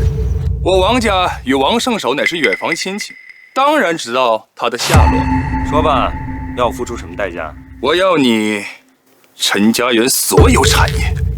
当然，这钱没了还可以再赚，命没了可什么都没了。胃口越来越大了，这次连醉仙酿配方都不放在眼里了，要我陈家园所有产业。王公子，不怕贪多嚼不烂呀？这个不劳烦您操心。本公子胃口大，你有多少，本公子都能吃得下。是吗？哎，陈兄，你满口污言秽语，好生粗鄙！粗鄙？我这叫出口成章。王公子，本员外要是不给呢？陈兄，你有选择的权利吗？你若交不出你的家产，这鼠疫便会在你陈家园肆意的弥漫，到时候必定尸横遍野，你陈家园所有产业也随之毁于一旦。对了，这些官兵可是收到朝廷的命令，将你陈家园全部封锁，所有人都会困在此中。到时候，所有人全都感染上鼠疫，在绝望与痛苦中慢慢的死去。陈兄，你怕了吗？啊，我好怕呀！怕了，那就给本公子跪下。本公子今天心情好，可能饶你一条狗命。王年，真是好了伤疤忘了疼，是不是忘了战是什么了？六脉神剑，陈兄，你竟然敢大庭广众之下取我性命！你要杀了我，这陈家园必死无疑！你们聚到这里干什么？大人，这个陈修明知陈家园感染鼠疫，却隐瞒不报。本公子只是当街教育他几句，他竟然当街行凶！大人，你为我做主啊！一个小小的地主，尽管如此猖狂！狗东西，任你实力再强又如何？难不成还敢直接对官府的人出手不成？来人，将他拿下！住手！干嘛？你们可知此物？这是钦差令。不错，看来你也不是目光短浅之辈。既知此物，那你应该知道此物的意义。见钦差令者，如见钦差大臣，小人自然知晓。小人参见大人。你还有这两下子呢？哪里，只不过是替上面那位在民间视察一下而已。你们都起来吧。是。大人，这钦差令一定是假的。这穷乡僻壤的，哪来钦差大臣的？这女的跟陈修是一伙的，绝对是假的。假的！你以为所有人都跟你一样没脑子吗？假到钦差令，那可是诛灭九族的大罪，天下何人敢仿造？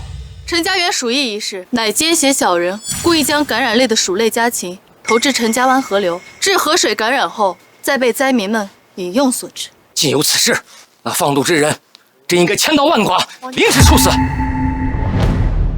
此人的确该死，不过你们现在当务之急是要将陈家园所有居民进行隔离，防止疫情传开。是，快去吧。我靠！陈修这狗东西竟然会有好事。不过没关系，鼠疫一旦在陈家园扩散开，到时候有他跪下求我的时候。如何？大人，属下已经吩咐下去，所有人都会遵循命令，只使用废水。还有，河道里那些尸体也已经被我们打捞上来，妥善处理了。干得好，院长。经过我们医学部的指示和调查，此次的瘟疫范围并不大，感染人数不足100人。只要将他们隔离起来进行医治，让所有人使用废水，并隔离鼠疫源，此次的瘟疫不久就能平息了。什么？这不可能啊！呀，王兄，此言何意啊？我这陈家园度过这次瘟疫，你好像挺失望啊。有大人物在此，万不可张扬。此话怎讲啊？这方圆百里都知道我王家乐善好施，这鼠疫平息，我自然是开心呐。哦，那正好，我这次瘟疫还有几名病人，你请那个医学圣手来帮我们医治一下吧。这啊，怎么了，王兄？难不成刚才一直在虚张声势，其实根本不认识什么医学圣手？自然是认识，不过此人已经脱离凡俗，想请他，可不是那么容易呀。那不如咱们再打个赌吧。赌什么？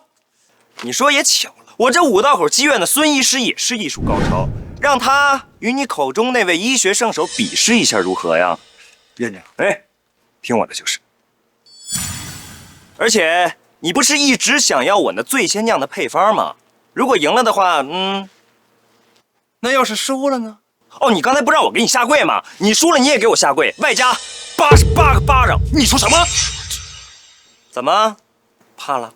怕？本公子岂会怕？本公子只怕你欺骗我。放心，本官乃是钦差大臣，会给你们2人做见证，绝不偏袒任何一方。好，那本公子不光要你最先酿的配方，还要你泡面的配方。没问题。陈修，你还真是狂妄啊！你难道不知道王圣手的神医之术吗？他连疟疾都能治，还怕这小小的鼠疫？陈修，你输定了！哎呀，本员外也实在想看一下这医学圣手是何造诣。好，明日我就把王圣手请来，与他一决高下。你可不要输得太惨哦！狗东西，咱们走着瞧。走。妹夫，你真的有把握能让孙医师赢过国医圣手王先知吗？王先知乃是真国手，一身医术登峰造极，河州的那场疟疾，据说就是王先知给平息的。得，看来我这大姑子不信任我呀。哎，夫君乃是绝世高人，拥有神仙般的手段。说来相信，夫君能胜过那王先知。要不咱俩是2口子。老爷，何事如此慌张啊？医学圣手王先知想要求见老爷。哎，快，请进客厅。看见没有？说曹操，曹操就到。曹操是哪位啊？啊，不重要，走吧，一块会会那个医学圣手。好。是谁发言？能够在医术之上碾压老夫的。就你叫王先知啊？大胆！王先生身份何其珍贵啊，岂是你直呼名讳的？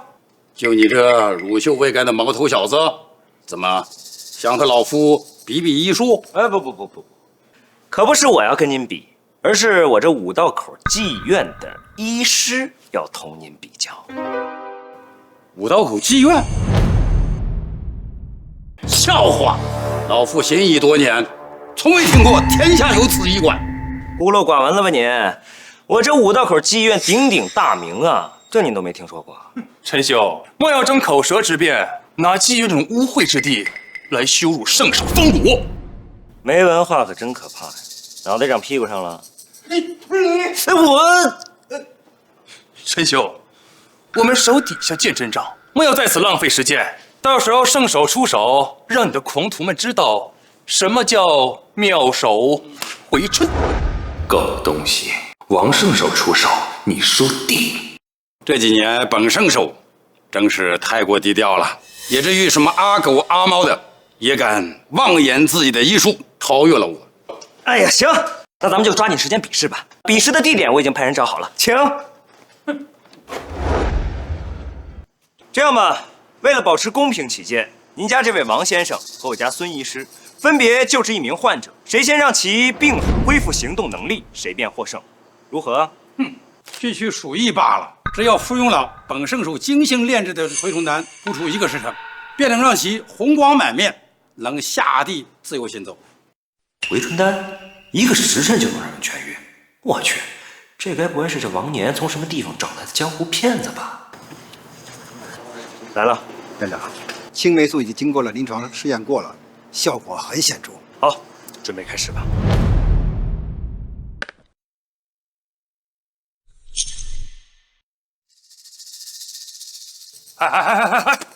你个老东西，自己没本事，想要偷师啊？会不会好好说话呀？闻一下就能偷成师了？我看他这个老东西学艺不精，想要偷王圣手的神药，滥竽充数。这个丹药不能给病人吃。孙医师，何故这么说啊？这颗丹药里边掺了朱砂，乃为毒母，若是长期服用，会对身体造成不可逆的伤害。本圣手行医40余载，这蛔虫丹不知挽救过多少人的性命。你这黄口小儿，不要在此胡说八道。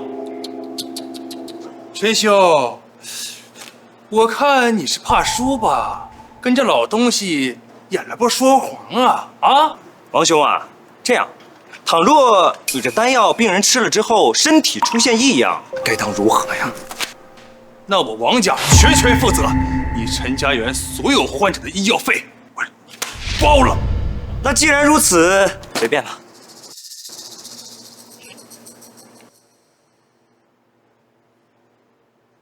怎么会？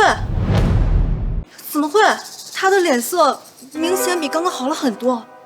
陈兄，按照约定，我赢了，快把醉仙酿和泡面的配方给我吧。别急嘛，结局还尚未知晓呢。孙医师，您也开始吧。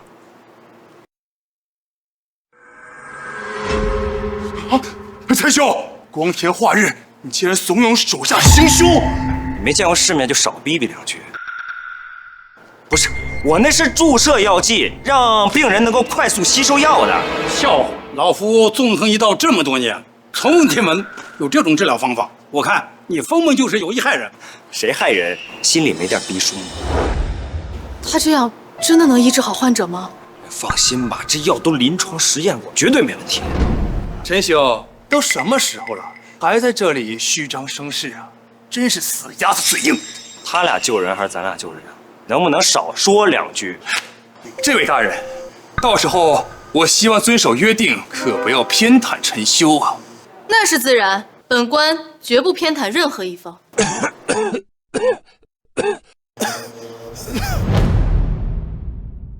怎么回事？突然感觉整个身体不虚弱了，整个人的精神头也好了许多。陈修，现在你无话可说了吧？啊，按照约定，谁的患者先醒，谁就赢。输定了！你真的确定他的病好了吗？是，大人，我的身体好像没事了，现在感觉身体充满了力量。到现在你还想耍赖不成啊？大人，这结果已经显而易见了吧？是本公子赢了吧？这，不愧是王神医啊，这一身高明的医术，您的神丹果然有奇效，从古至今的难题鼠疫都被你给解决了。哪里，小手段，不知挂齿。陈兄，无论你如何挣扎，你还是输了，你还是乖乖把配方交给我吧。孙医师，这怎么回事？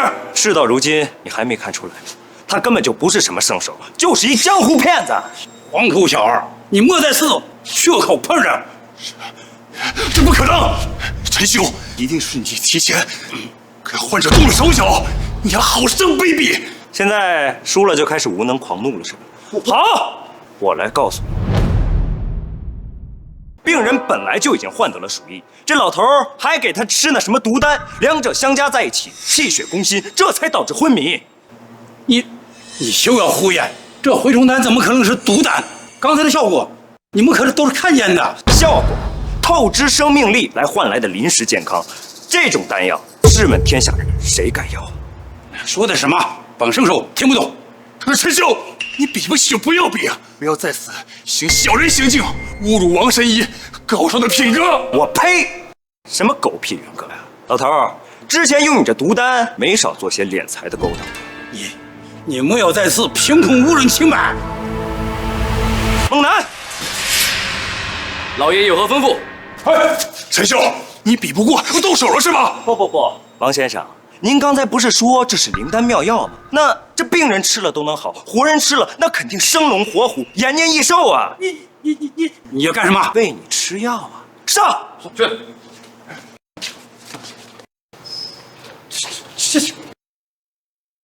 给我吃！大饶命！王神医，你给陈兄为什么？因为他心里有鬼呗。这么说，承认这个药里有毒了？是，在药里面确实掺杂了重伤，服用后可激发人体潜在的精力，但是等到药效过去以后，人体就会亏空，并且就会继而导致病情严重恶化，然后威胁人的生命安全，做出如此伤天害理之事。老头儿，你好大的胆子！猛男，送去官府。是，不要送我去官府！哎，我可以给你银子，我给你给很多银子，不要去送我回官府啊！王公子，你还有何话可说呀？我们比的是让患者醒过来，如果他醒不过来，我们算平局。水，快！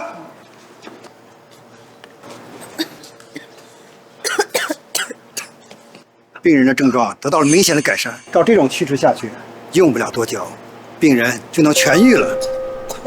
这次真的是败局已定了，该履行约定了吧？这不可能！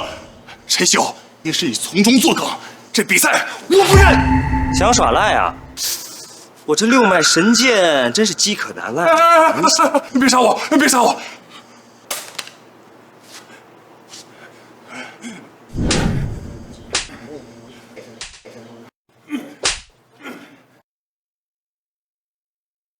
！87、88，行了吧？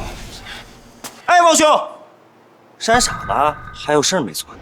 王公子，我记着你刚刚可是说过，这个王圣手的丹药若是有异常，那陈家园所有患者的医疗费可是均由你来承担呀。给你，怎么才1000两啊？我这青霉素的成本可都不止这些。这是1万两，都给你。哎，这才对。行了吧？王兄，那慢走不送了啊！小月姑娘，如今这大宣愈见颓势，而且国库空虚，反观那北环却空前强盛，一些世家呀已经产生出了投敌叛国的念头，所以咱们之前说的针对世家大族的计划可以开始了。陈员外，我们接下来具体要怎么做呢？我陈家园目前已库存10万斤精盐。什么？10万斤精盐？这么多？我大宣1年的精盐产量也达不到1万斤。不必如此惊讶，我那五道口妓院两位也都去过，我们有最先进的提炼精盐之术。如果将来作坊足够，我们能生产出供全天下百姓吃的精盐来。没想到陈员外如此高野，如此功绩足以记入史册，供千载传颂。若兰，你还叫他陈员外啊？夫君，这才对嘛。所以接下来便是要按照陈员外之前所说那般做空这些世家吗？当然了，而且一定要快准狠，而且此事绝对要保密，势必要把那些世家大族脱层皮。所以此次杀猪计划就从那王家开始吧。杀猪计划，还挺形象的嘛。放心吧，此事包在我身上。我立刻回京，让人着手处理此事。是时候该惩戒一下那些嚣张世家了。好，那我府上那10万斤精盐随时为您准备，到时候派人来取即可。啊，对，这次杀猪计划的钱5分，怎么样？没问题。父亲大人，父亲大人，父亲大人，不好了！如此慌张作甚？我们向陈家园传播鼠疫，计划失败了。什么？究竟发生了什么事？一五一十给为父交代清楚。啊，事情是这样的啊。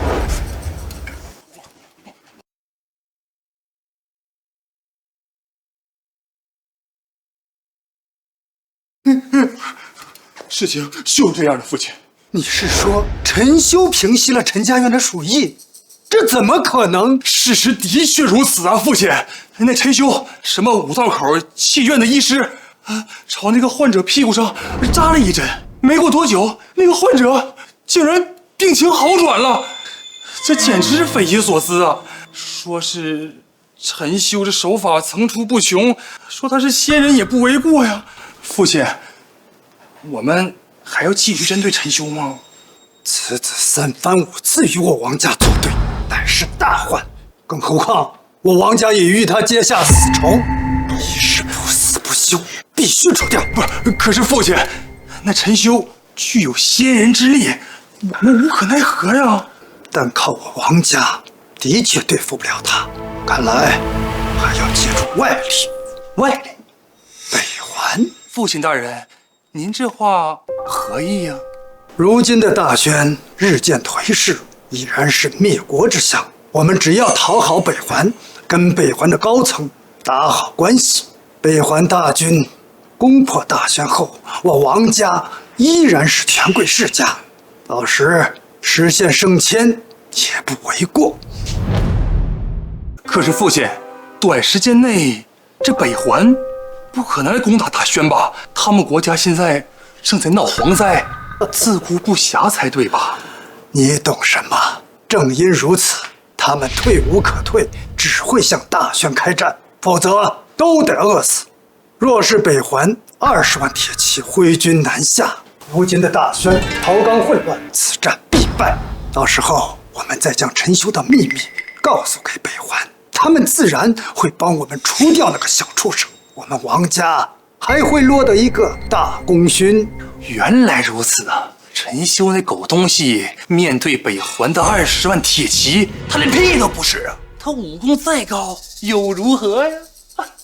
对了，为父听说最近一段时间有北环使团准备来我大宣进京面圣，可能是为了求粮一事。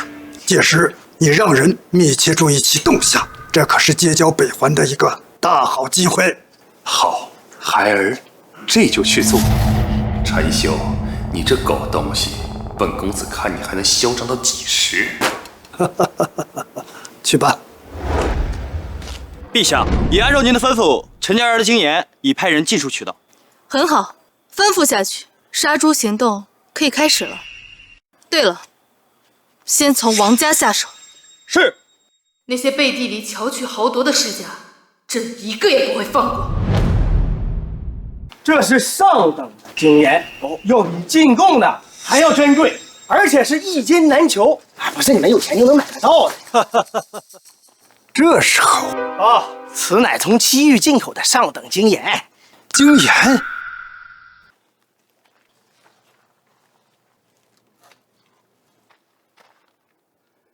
这竟真是上等经验，而且品质比特供盐还好。哎呀，各位大人，不瞒诸位啊，这儿共有1000斤的上等经盐，乃是京城某位大人物派人私下走私进来的。现在正打算寻找买家，只需20万两白银即可。才20万两啊！这精盐本就价值1000金，更何况这比特供的精盐品质还要好。这一经倒卖，利润必定翻倍。到时候我赵家岂不是能成为凉州第一世家？老板，这1000斤精盐呀，我赵家要了。哎，不行，我楚家要了啊！哼，你赵楚两家算什么东西？也敢和我王家竞争？这1000斤精盐产生的利润巨大，必须得拿下。糟了，赎回我儿花了整整10万两银子，我王家流动资金不够啊！哎呀，诸位大人，若是资金周转不开呀，也可以向我们抵押产业地契的。届时你们倒卖到京城，连本带利赚到钱以后啊，再付余款也成，也成。这还有这种好事？王员外看来是拿不起钱呀。老板，咱还是卖给我们赵家吧。你说谁拿不出钱呢？我王家的基业何止20万两白银？我们现在就签字画押。王大人爽快，成就。庞大人，合作愉快啊！合作愉快。今后若有这等好事，还望与老哥我合作呀！一定，一定。这是我周家的产业和半数地产，暂时压这里。这2000斤精盐，我周家全要了。好，成交。院长，这个青霉素可真是神药，不到3天，陈家院的鼠疫便被彻底治愈了。只是什么？只是这云县的鼠疫可比陈家院更严重了。若是任其蔓延，必然将是生灵涂炭、尸横遍野的景象呀！孙医师不必担忧，云县那边本院长自有安排。如此甚好呀！刚说到云县，兰兰，这云县那边的事儿处理的怎么样了？依靠夫君提供的医疗团队相准这云县鼠疫已经得到有效医治了。好，夫君此举拯救了云县上万百姓，可谓是功德无量。哎呦，你快别抬举我了，来，都是我这人美心善的娘子辛苦了啊！对了，娘子，这次云县所有医疗费用，那是不是该官方报销啊？那是自然。你们3位在聊什么呢？呀，大姑子来了。黄姐，你怎么来了？京城那边的事儿都处理好了吗？当然。院长，这医学部那边待会儿还有节课，我就不打扰您了。哎，孙医师慢走啊，告辞。不送了啊，来坐。妹夫，刀已经架在猪脖子上了，何时杀猪呢？怎么说？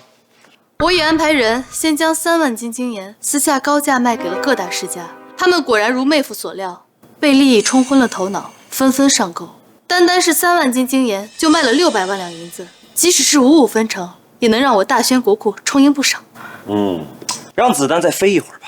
夫君此言何意？当供大于求时，这精盐盐价势必会下跌。等到这世家大族被咱们压榨的差不多的时候，咱们直接把价格打下来，把这精盐盐价降到全天下百姓都吃得起的价格。到时候那些在百姓头上作威作福的世家大族们，岂不是直接破防？哎，大姑子，王家怎么样？买了吗？我安插了几个托，营造了抢购的假象。这王家连地契、房产全压进去了，届时定让其赔得倾家荡产。看不出来嘛，我这大姑子也是有老六潜质的。老爷，刚刚收到一个萧月姑娘家存的人，他让我给萧月姑娘送了一封信。信呢？这。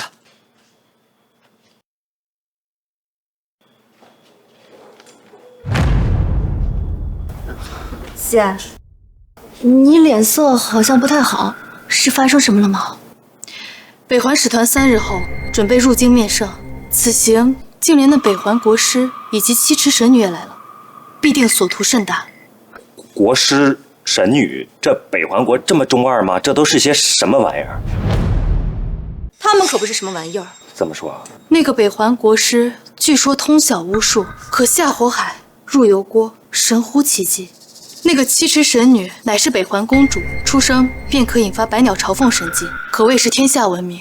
百鸟朝凤有这么邪乎吗？此事的确属实。半年前，北横出使楼兰国，这个七尺神女便展现出了百鸟朝凤的神技，引得天下鸟类盘踞于上空。这一神技使得楼兰国对北横俯首称臣。若我猜的没错，这北横恐怕也会在我大宣上演这么一出。什么百鸟朝凤，懂不懂规矩，懂不懂科学呀？这些楼兰底层、楼兰土著被骗得不冤。妹夫，你的意思是你有发破了这百鸟朝凤神技？当然了。不过具体事情具体分析，我现在也不知道那什么女神神女的到底用了什么招。太好了，妹夫，请务必随我入京，破了这北环的阴谋。我就不去了吧，我逍遥惯了。再说了，我干嘛去做那吃力不讨好的事儿啊？3万两白银，只要你能破了这7池的百鸟朝凤神技，我便向女帝启禀，赏你3万两白银，其他情况另算，如何？大姑子，你看我像缺钱的人吗？除钱外，我还会让女帝赏你陈家园一带地界的封地，如何？成交。何时启程？明日。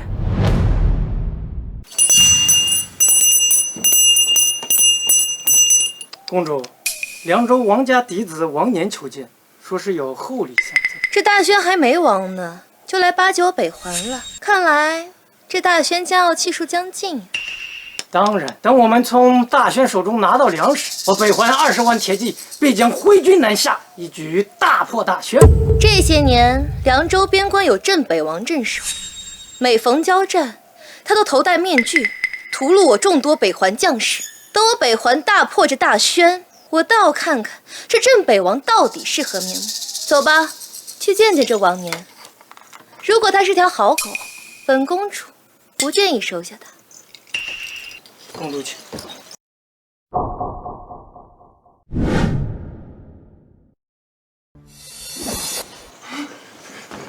小人拜见公主殿下，拜见国师大人。小子，你说的厚礼呢？若是敢戏耍本国师，后果可不是你王家所能够承受。小人怎敢戏耍国师？这个礼物你一定会喜欢。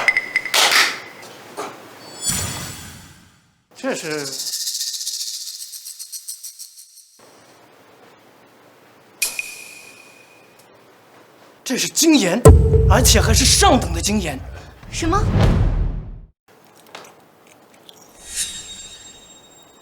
竟真是精盐！小人为表诚意，特赠北环使团300斤精盐。此话当真？此300斤精盐可是价值万金，绝无虚言。无事不登三宝殿，说吧，你有何事？早就听闻国师大人一身仙术，独步天下，小人早已心驰神往，恳求大人收我为徒。哈哈，你王家既然如此有诚意，那本国师便收你做记名弟子，如何？是的，徒儿拜见师尊。好，好，好，你既拜我为师，我必将传授你仙术。不过，我要你王家归顺我北环，如何？从此王家为北环马首是瞻，赴汤蹈火，在所不辞。好。你王家果然都是些聪明人，而本公主就喜欢聪明人。多谢公主殿下，多谢国师大人。黄姐，若兰，你把你夫君安顿的怎么样了？我已将夫君安置到了月星园内，特意吩咐下人好好伺候着了。嘉宁关那边，嘉宁关那边有周亚夫将军带我镇守，黄姐不必担忧。陛下，陛下，如此急迫。莫不是有什么要事？刚刚得到消息，北皇使团已昨日入京，而同行的七尺神女此时正在北长大街，正要公开百鸟朝凤神迹。什么？尔等北环蛮夷，竟敢以巫术祸患我大宣！若兰，随朕前往，阻止那蛮夷惑众。黄姐，你怎么把陈员外给忘了呀？他可是那真正的陆地神仙。对啊，他若出手，这北环蛮夷定将不堪一击。走，咱们找他去。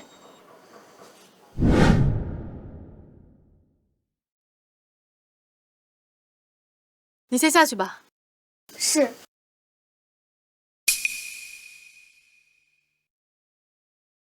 这是何物啊？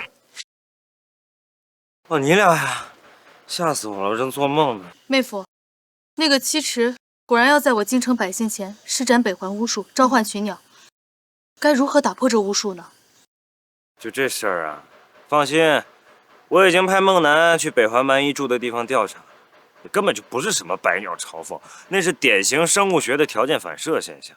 夫君，你此话何意？据我调查呀，那什么七池孙女圈养着一大批鸟，每次喂鸟之前呢，都会摇晃一下铃铛，那时间一长，这不就是典型的条件反射？条件反射是什么？我跟你们俩说术语，你们也铁定也听不懂。打个比方啊，就从前有个老农户养了一条狗，那每次喂狗之前呢，都会摇一下铃铛。久而久之，那狗一听到铃铛声，那便是以为开饭了，理解了吗？原来如此。若是这样的话，那我是不是也可以引动这百鸟朝凤神迹？理论上完全可行。夫君，那我们该如何破了七池这百鸟朝凤神迹呢？我已经派孟南去行动了，如果他在咱这大宣众人面前召唤群鸟，定会自讨苦吃。你有所不知，那个七池公主现在正打算在城北大街上公开引动这百鸟朝凤神迹。这么快就有好戏看？快看戏去！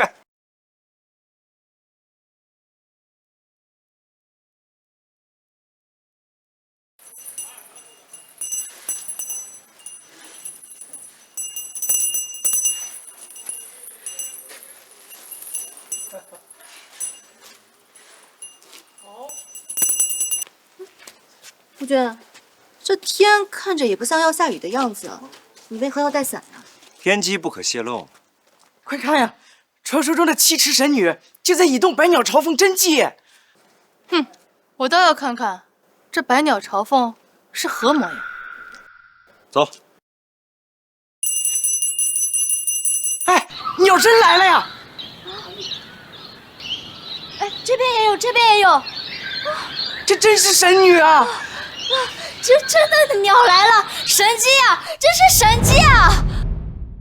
现在相信了吗，我的好徒儿？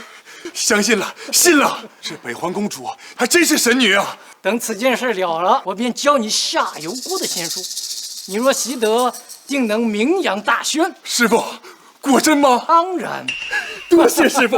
陈修待本公子同这北环国师习得仙法，定让你生不如死。陈修，你来干什么？管得着吗你？我倒想问问你，跟这帮北环蛮夷厮混在一起，怎么着？要投敌叛国呀？哼，陈修，你别以为自己会两招邪术就可以无所非为，看到了吗？这才是仙术，你连给北环圣女提鞋都不配。仙术，可笑。陈修，你懂什么呀？百鸟朝凤乃是祥瑞之兆，俄大薛多处旱灾，百姓颗粒无收。有这吉祥，用不了多久就可以久旱逢甘露。哼，下雨了，下雨了，哈哈哈哈！下雨了，真是天助我也！看到了吗？北环神女才是仙人，师傅，此乃神迹呀，神迹呀！娘子，大姑子，切莫抬头啊！这雨，怕是味道有点重啊。这雨，怕是味道有点重啊。神迹呀，神迹呀，神迹呀！哈哈哈哈哈！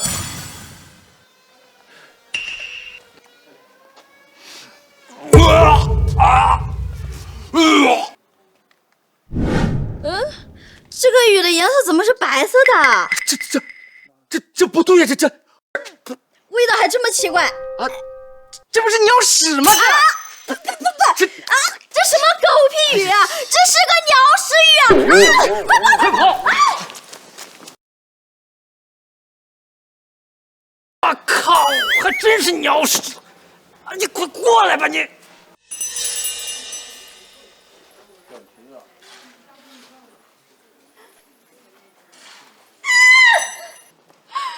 什么狗屁神技，笑死我了！夫君，这是你的杰作吧？怎么样？这场戏好看吗？哎，不过夫君，我倒是想知道你到底都做了些什么。我只是让梦楠给这些鸟的饲料里加了点药，没想到啊，这效果出奇的好。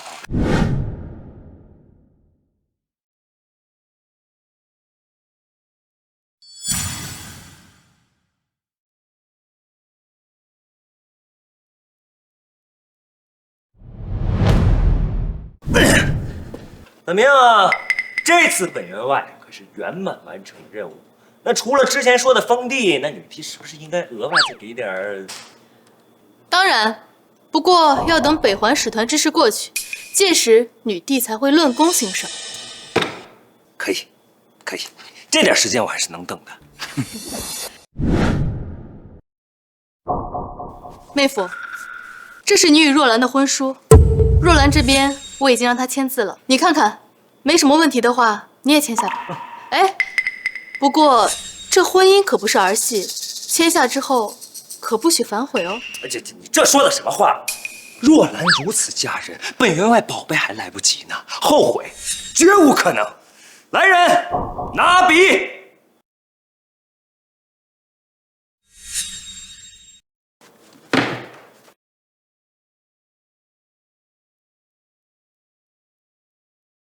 婚约已成，双方皆不可违约。至于婚期嘛，我会托关系，请司礼监给你们择一良辰吉日，如何呀？全凭大胡子安排。好，既然你们二人都没意见，那么此事就这么说定了。不过妹夫，这北环之事恐怕还需你出手。哎呀，小心点嘛。没事的，宝儿。那鸟不都拉了吗？啊，还有什么事儿是这个女帝一个人对付不了的呀？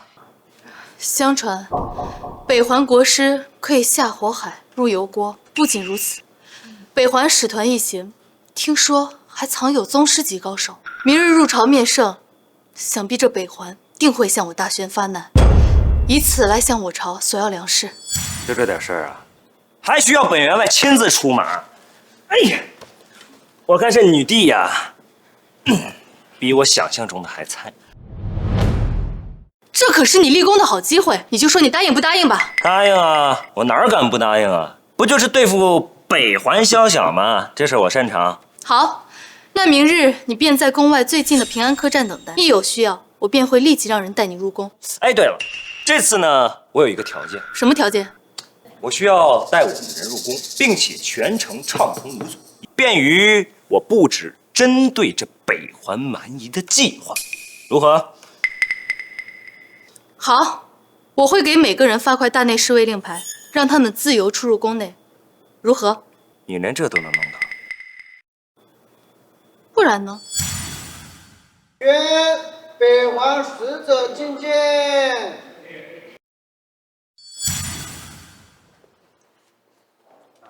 大宣女帝，数年不见，你愈发的娇艳动人呢。大胆班税，觐见我大宣女帝，竟敢不行礼！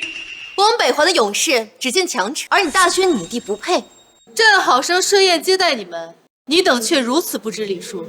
既然如此，那便请回吧。想让我们北环行礼，那要看你们大宣有没有这个实力。你此话何意？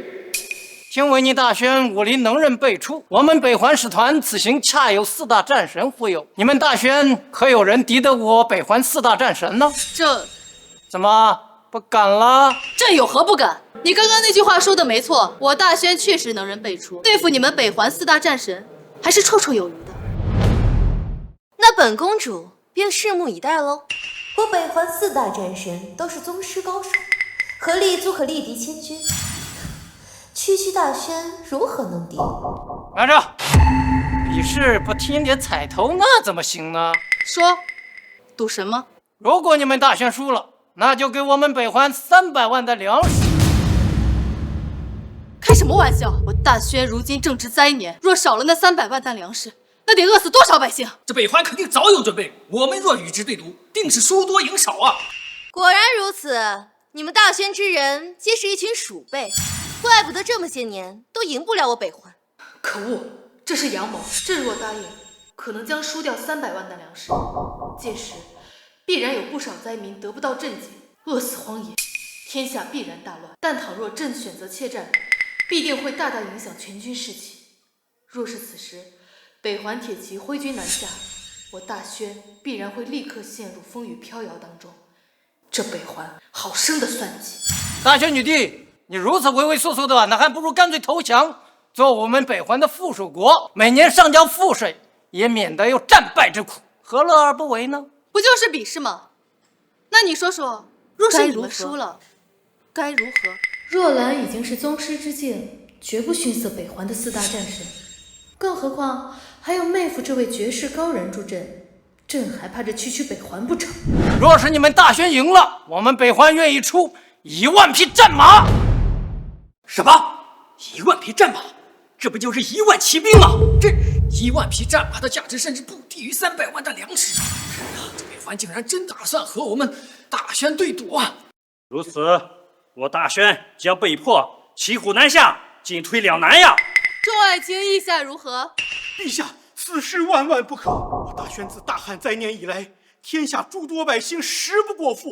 若这次比赛我们要是输了，天下有多少百姓将饿死荒野，陷我大宣于万劫不复之境啊！丞相，你有什么建议吗？回陛下，上个月之前，扶桑剑圣入我大宣，斩杀我大宣4大宗师。如今我大宣再难觅宗师高手，又如何敌得过北环4大战神呢？朕若能请来宗师应对，又当如何？若是如此，那便战。臣不议。若请得宗师出手，若仍拒北环不肯比试，必将影响军心，得不偿失啊！臣等不议。很好，那这场比赛，大宣接下。是他这个吃里扒外的东西，竟然真的敢公然投靠北环，真当朕治不了你王家吗？当今女帝看起来好像有些面熟啊，但我是她第一次见女帝真容，是错觉吗？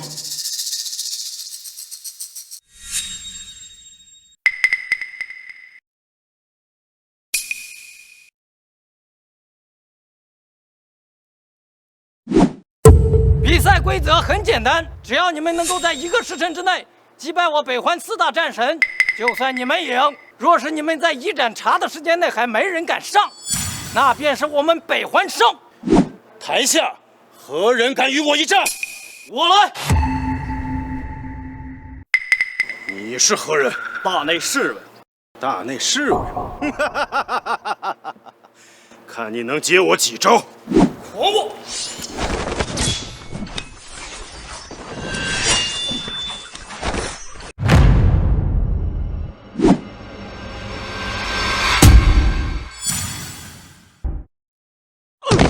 什么？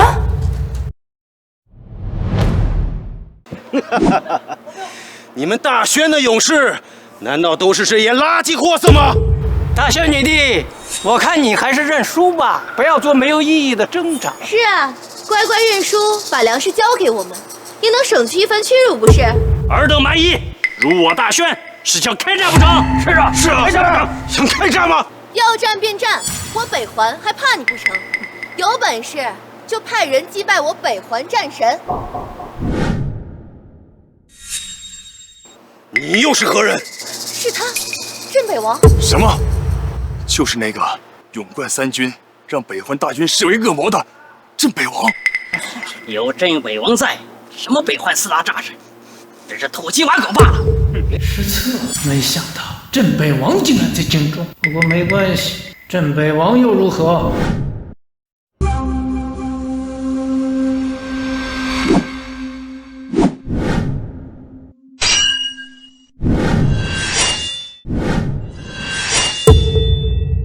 你们北环输了。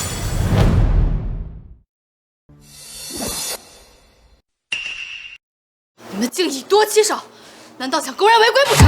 大宣女帝，此言差矣。我北环起初说的是让你们派人击败我北环4大战神才算赢，又没说是1对1，何来违规一说？公主说的对，你们能击败我北环4大战神联手，那才算真本。为北环果然没有安什么好心，1对1打不过，竟然以多欺少，简直就是毫无底线嘛！不知廉耻！哼，底线？你给本国师谈底线，简直是笑话！在这残酷的战场上，不是你死就是我亡，还要什么底线？这是卑鄙小人！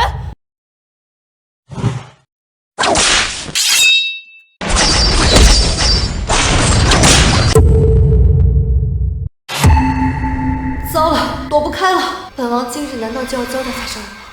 可惜，我还未同夫君成婚呢。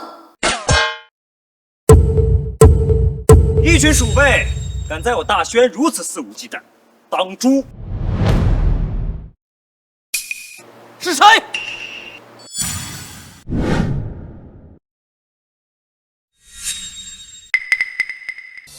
多兰，你先下去吧，这些宵小就交给我解决。夫君，你是如何认出我的？我送你的洗发水味道那么重，一闻就闻出来了。原来如此。乖，下去吧，打架的事情交给你男人就好。你是何人？本公子行不更名，坐不改姓，陈修是也。你就是那个王年所说自创了6脉神剑绝学，达到了无剑胜有剑之境，那个一剑便击杀了扶桑剑圣的陈修。想不到本公子这么出名了，竟然能出现你们这些北环宵小口。还真是你，刚刚那一击是你所为。不错，这正是本公子自创的6脉神剑。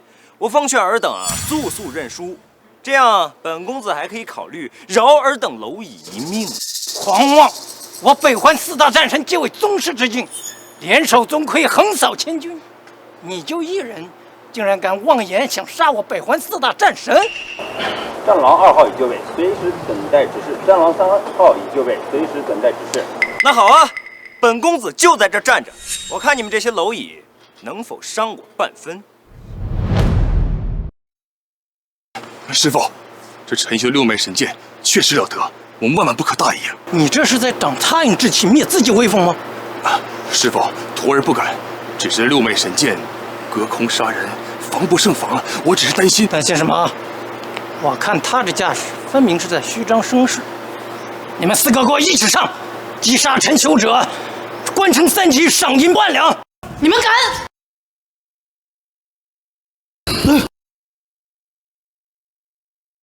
战狼1号击杀目标。现在认输还来得及哦。不能认输！你们3个给我上！这战狼2号击杀目标，战狼3号击杀目标。仙人饶命！仙人饶命啊！这世间竟有如此奇人，难怪陛下会与北环如此豪夺，原来是背后竟有如此高人相助啊！内惊外放，隔空杀人，难道此人达到了古籍上所记载的陆地神仙之境吗？这不可能！你们大轩怎么可能有如此强者？仙人饶命！仙人饶命啊！饶了你也可以，不过从这儿滚下去吧。啊，记住，一定得是滚啊！要是没按规矩来，下场就跟他们仨一样。是。废物，一群废物！白叔，按照要求，你们北环输了，按照赌约，你们北环应该向我们大轩进献1万匹战马。是对，没错。不，我们北环可还没有输。怎么，你们北环莫不是想赖账不成？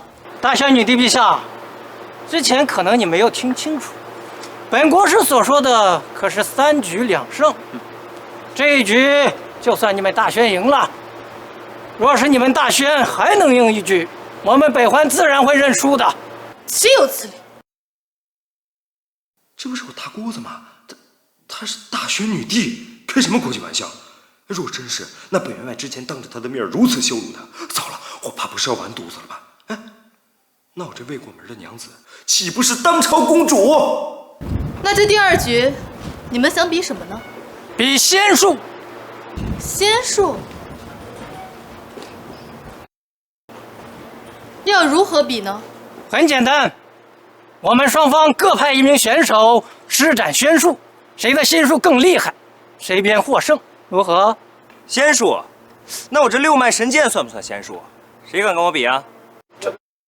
陈修，今日你若能大胜北环，朕封你为大宣国师之位，一人之下，万人之上。不，这陈修不能再比。为何？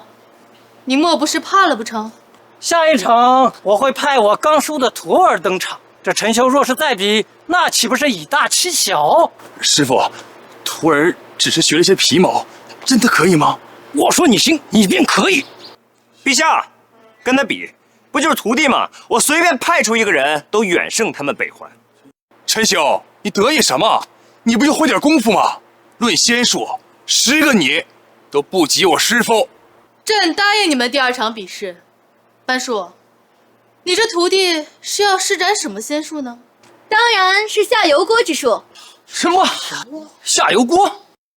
这油若是烧开，人下去岂不当场得烫死？是啊，这凡人乃是血肉之躯，怎么抵得住油炸呢？这下油锅之术有这么厉害吗？当然，只要学会了国师大人的仙术，便能脱胎换骨，下油锅而毫发无损。江湖把戏罢了，还敢在本员外面前班门弄斧，真是不知道天高地厚。你这井底之蛙，如何能知道我师父仙术的神奇之术？陈修，我看你是嫉妒才出言贬低的吧？贬低？他还不配。哼，真是愚昧！大宣女帝陛下，还等什么？准备油锅吧！今日本国师便让你们这些大宣的土子们开开眼。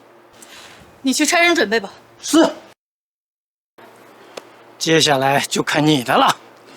师傅，请放心，徒儿下去准备一下，待会儿这些凡人看看什么叫真正的仙术。好。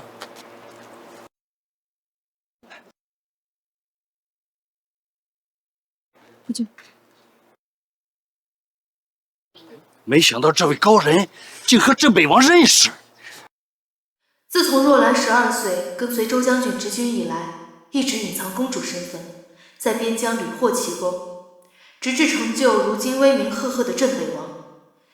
不知我这妹夫知道若兰就是镇北王，该作何反应？夫君，我知道该怎么做了。看来今天这北环是输定了。若兰，你为什么今日戴个面具啊？一直。夫君，我有其他身份，在此不便暴露。不就是二公主吗？等事情结束之后，我便将一切都告知夫君，如何？行，都依你。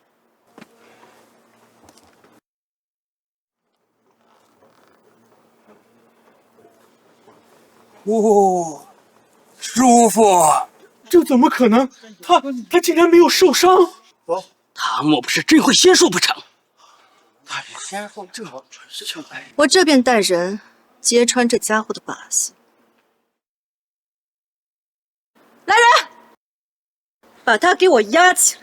叔父，哎，干什么？你们这是做什么？难道是想公然违背比赛规则不成？你不是说你这下油锅之术可以让人在油锅之中毫发无损吗？难不成你这真是什么江湖把戏，用来糊弄人的？胡说！本国师的下油锅之术乃是仙人所授，怎么可能是江湖把戏？哦，那让这油锅烧个几盏茶的功夫，应该也不会伤到你这乖徒儿吧？那是自然。难道他发现了下油锅的秘密了吗？不，这不可能。陈兄，看到了吧？本公子入油锅到现在毫发无损，敢问这人世间有几人能做到啊？愚蠢之难，无药可医呀！狗东西，都这个时候了，还在本公子面前装？怎么回事？油开始变热了。他这是怎么了？为何一直在挣扎？刚刚不是还挺惬意？特头，这兴许是在施展仙术吧？热！师傅，放开我！放开我！哎，哥们儿，你们这法术好像要失灵了。现在认输的话，还能保你徒弟一命。不，让本国师认输，绝无可能。师傅救我！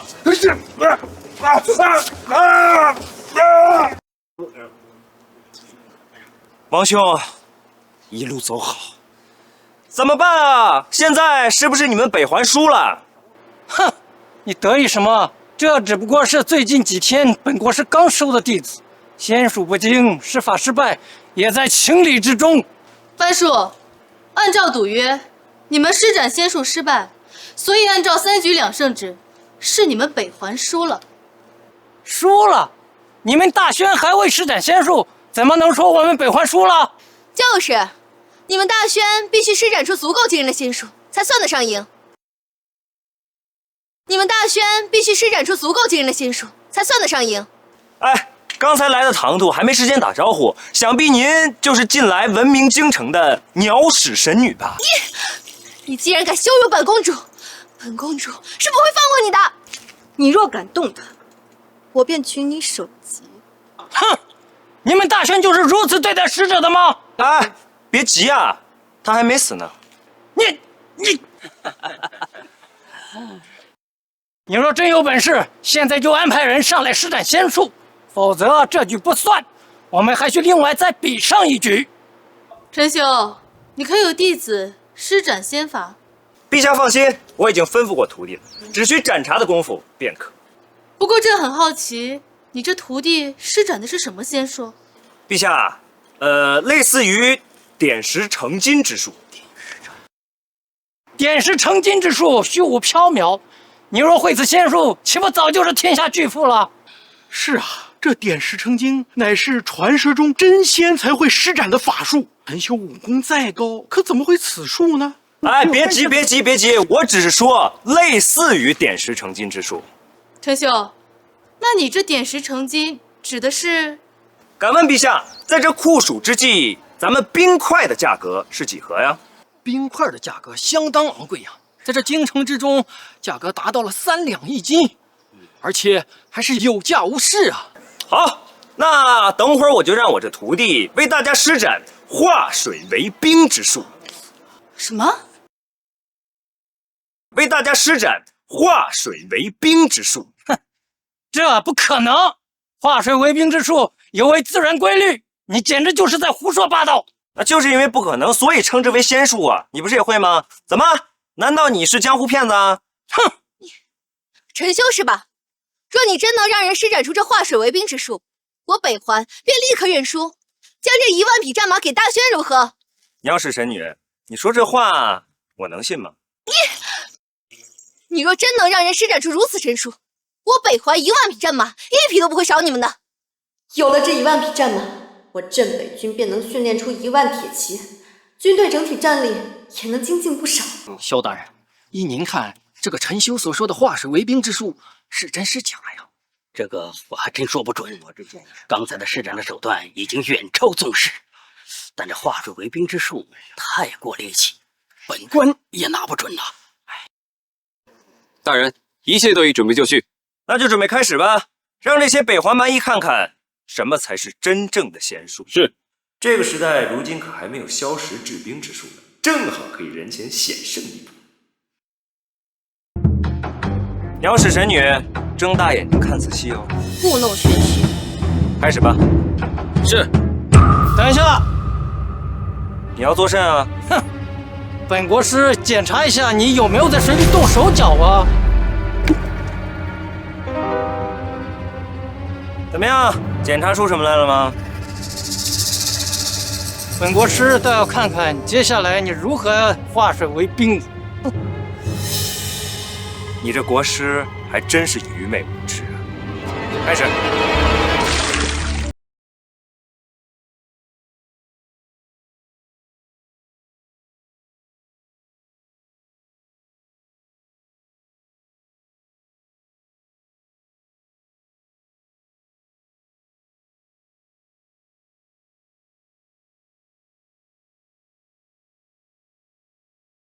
真会化水为冰之术呢？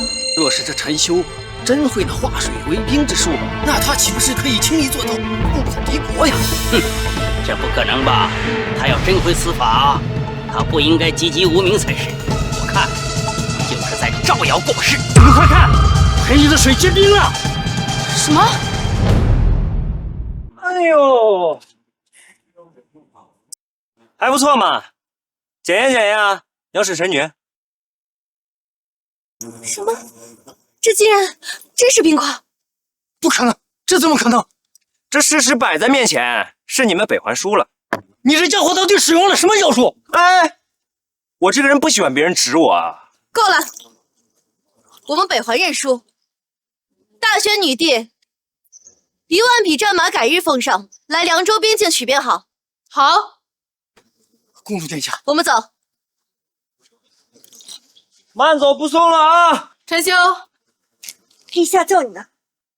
啊，那个小民在。朕现封你为大宣国师，位居百官之上，以后无需跪拜朕，凡国家之事，皆可由你辅政共定。凡国家之事，皆可由你辅政共定。怎么，你不愿意？陛下，我平日懒散惯了，我确实不太适合入朝为官啊。大胆陈修，陛下旨意，你这小小员外竟敢拒绝？哎，我大宣国师之位特殊，平日也不需要上朝，在我大宣需要你时，你才需要出手，如何？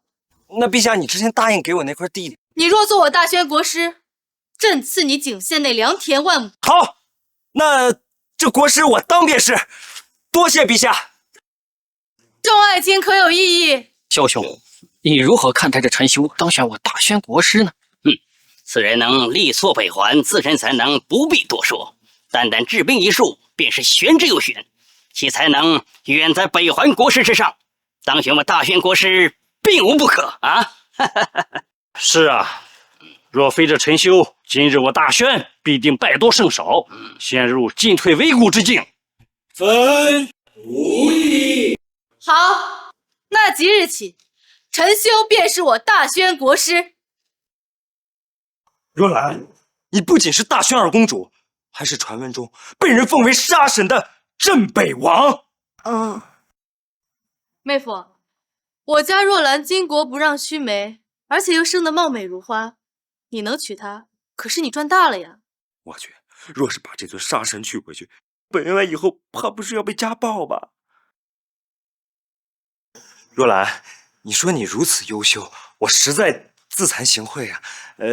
不如咱们这个婚约取消？不行，你必须娶我。放眼这普天之下，也只有你有资格娶我。婚约已定，你若违约，那便是欺君之罪，可是要诛九族的。回陛下，本员外就是开个玩笑，活跃一下气氛。若兰如此佳人，本员外疼爱还来不及，后悔绝无可能。糟了，看来这杀神本员外是非娶不可了。对了，妹夫，你是如何看出这北环国师下油锅之术的端倪的呢？回陛下，这不过就是一个小小的江湖把戏。他们提前在油锅里面放了醋，醋烧干之前，油是不会热的。原来如此，看来这北环国师完全是名不副实啊。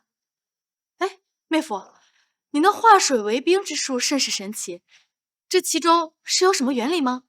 这化水为冰之术若能普及，必能大利国民。回陛下，回镇北王，这个涉及到一些化学问题，不妨改日二位再去我那五道口妓院，我详细给你们讲一下。看来你这五道口妓院当真是不凡。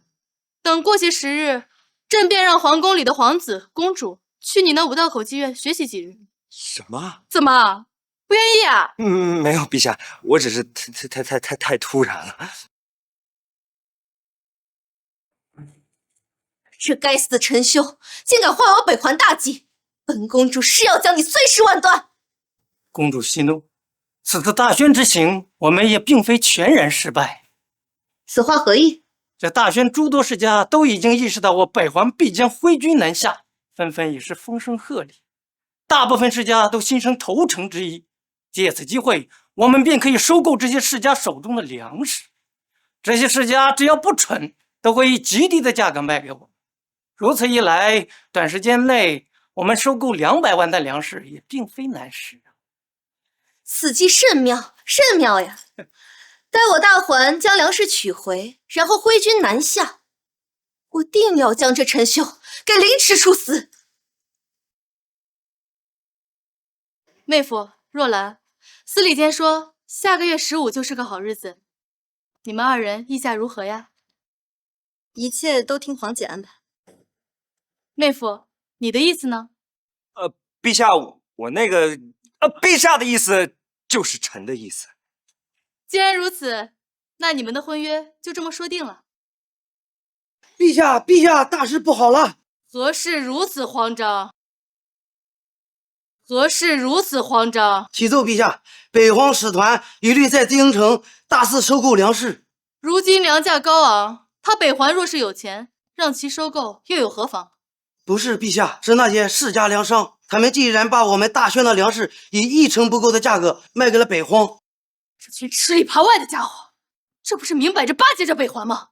不仅如此，这北环如今已是蠢蠢欲动，恐怕等他们凑足了粮食，便会挥军南下，向我大宣宣战。这些世家，说他们是卖国贼，也毫不为过。陛下，还记得本员外之前说过吗？这些世家大族啊，就是一群猪。本员外觉得之前所说的杀猪计划可以收网了。对啊，朕利用精盐，便可轻易收割这些世家的大部分资产，让其元气大伤。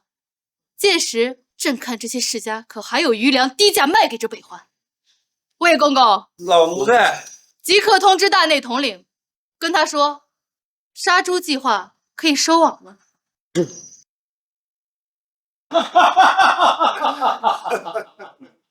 公主、国师大人，我凉州王家愿意献给北环5万担粮食，只求日后能为我儿报仇，诛杀陈修此僚。这你大可放心，陈修如今已经是北环的死敌，待我北环入主大宣，必将他抓住，千刀万剐，凌迟处死。如此，多谢国师大人。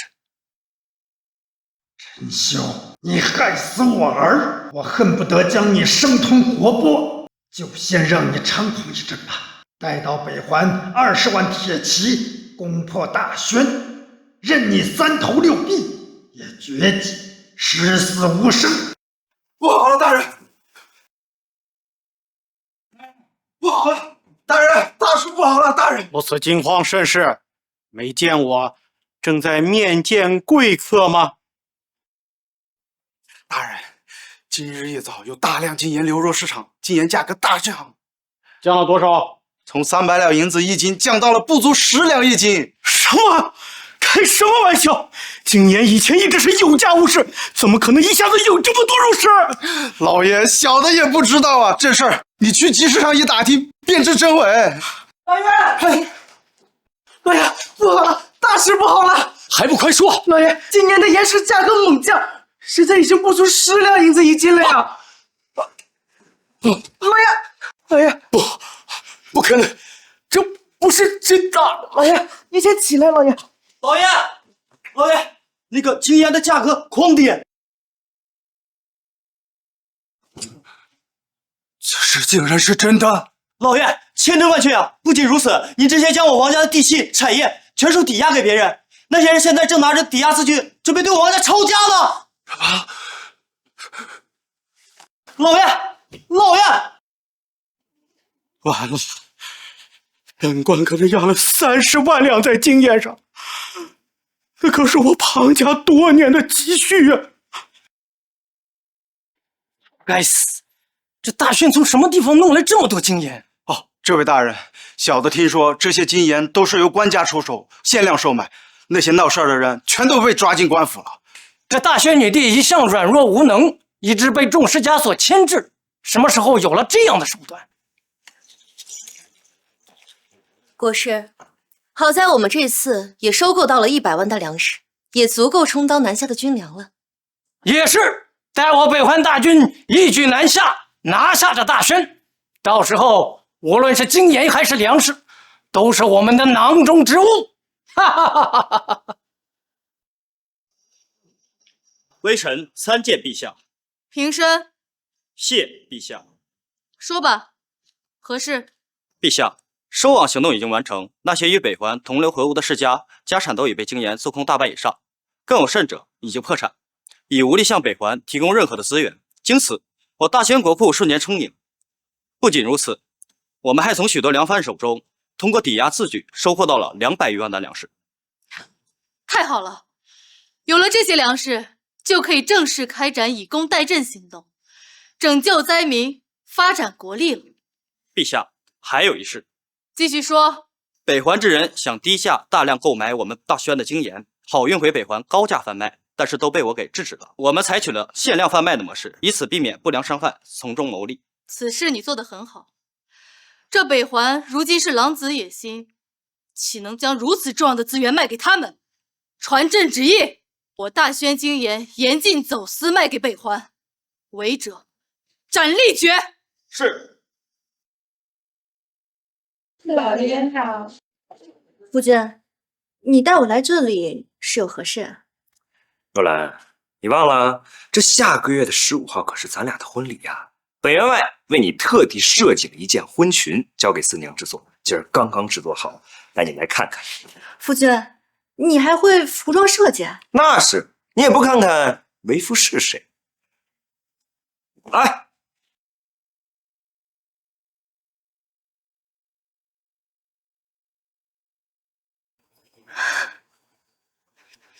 喜欢吗？我很喜欢。谢谢夫君。若兰，我看你最近总是心神不宁的，你心里有什么事儿你就说出来，别老压在心里啊。自从那北环使返回之后，这嘉峪关一带格外安宁。这段时间，北环蛮夷没有任何作乱迹象，恐怕是山雨欲来。就这点事儿啊，那天塌下来有你夫君我顶着呢，这算什么？夫君，我们可不能小瞧了那北环。那北环拥有20万铁骑，太过强大。若是我大宣鼎盛时期，还可以与之抗衡。可现在，凉州急报，将军，北环出尔反尔，在与我军进行战马交易时，提前派人埋伏偷袭，我军损失惨重。北环趁机率军南下，不日便抵达嘉宁关。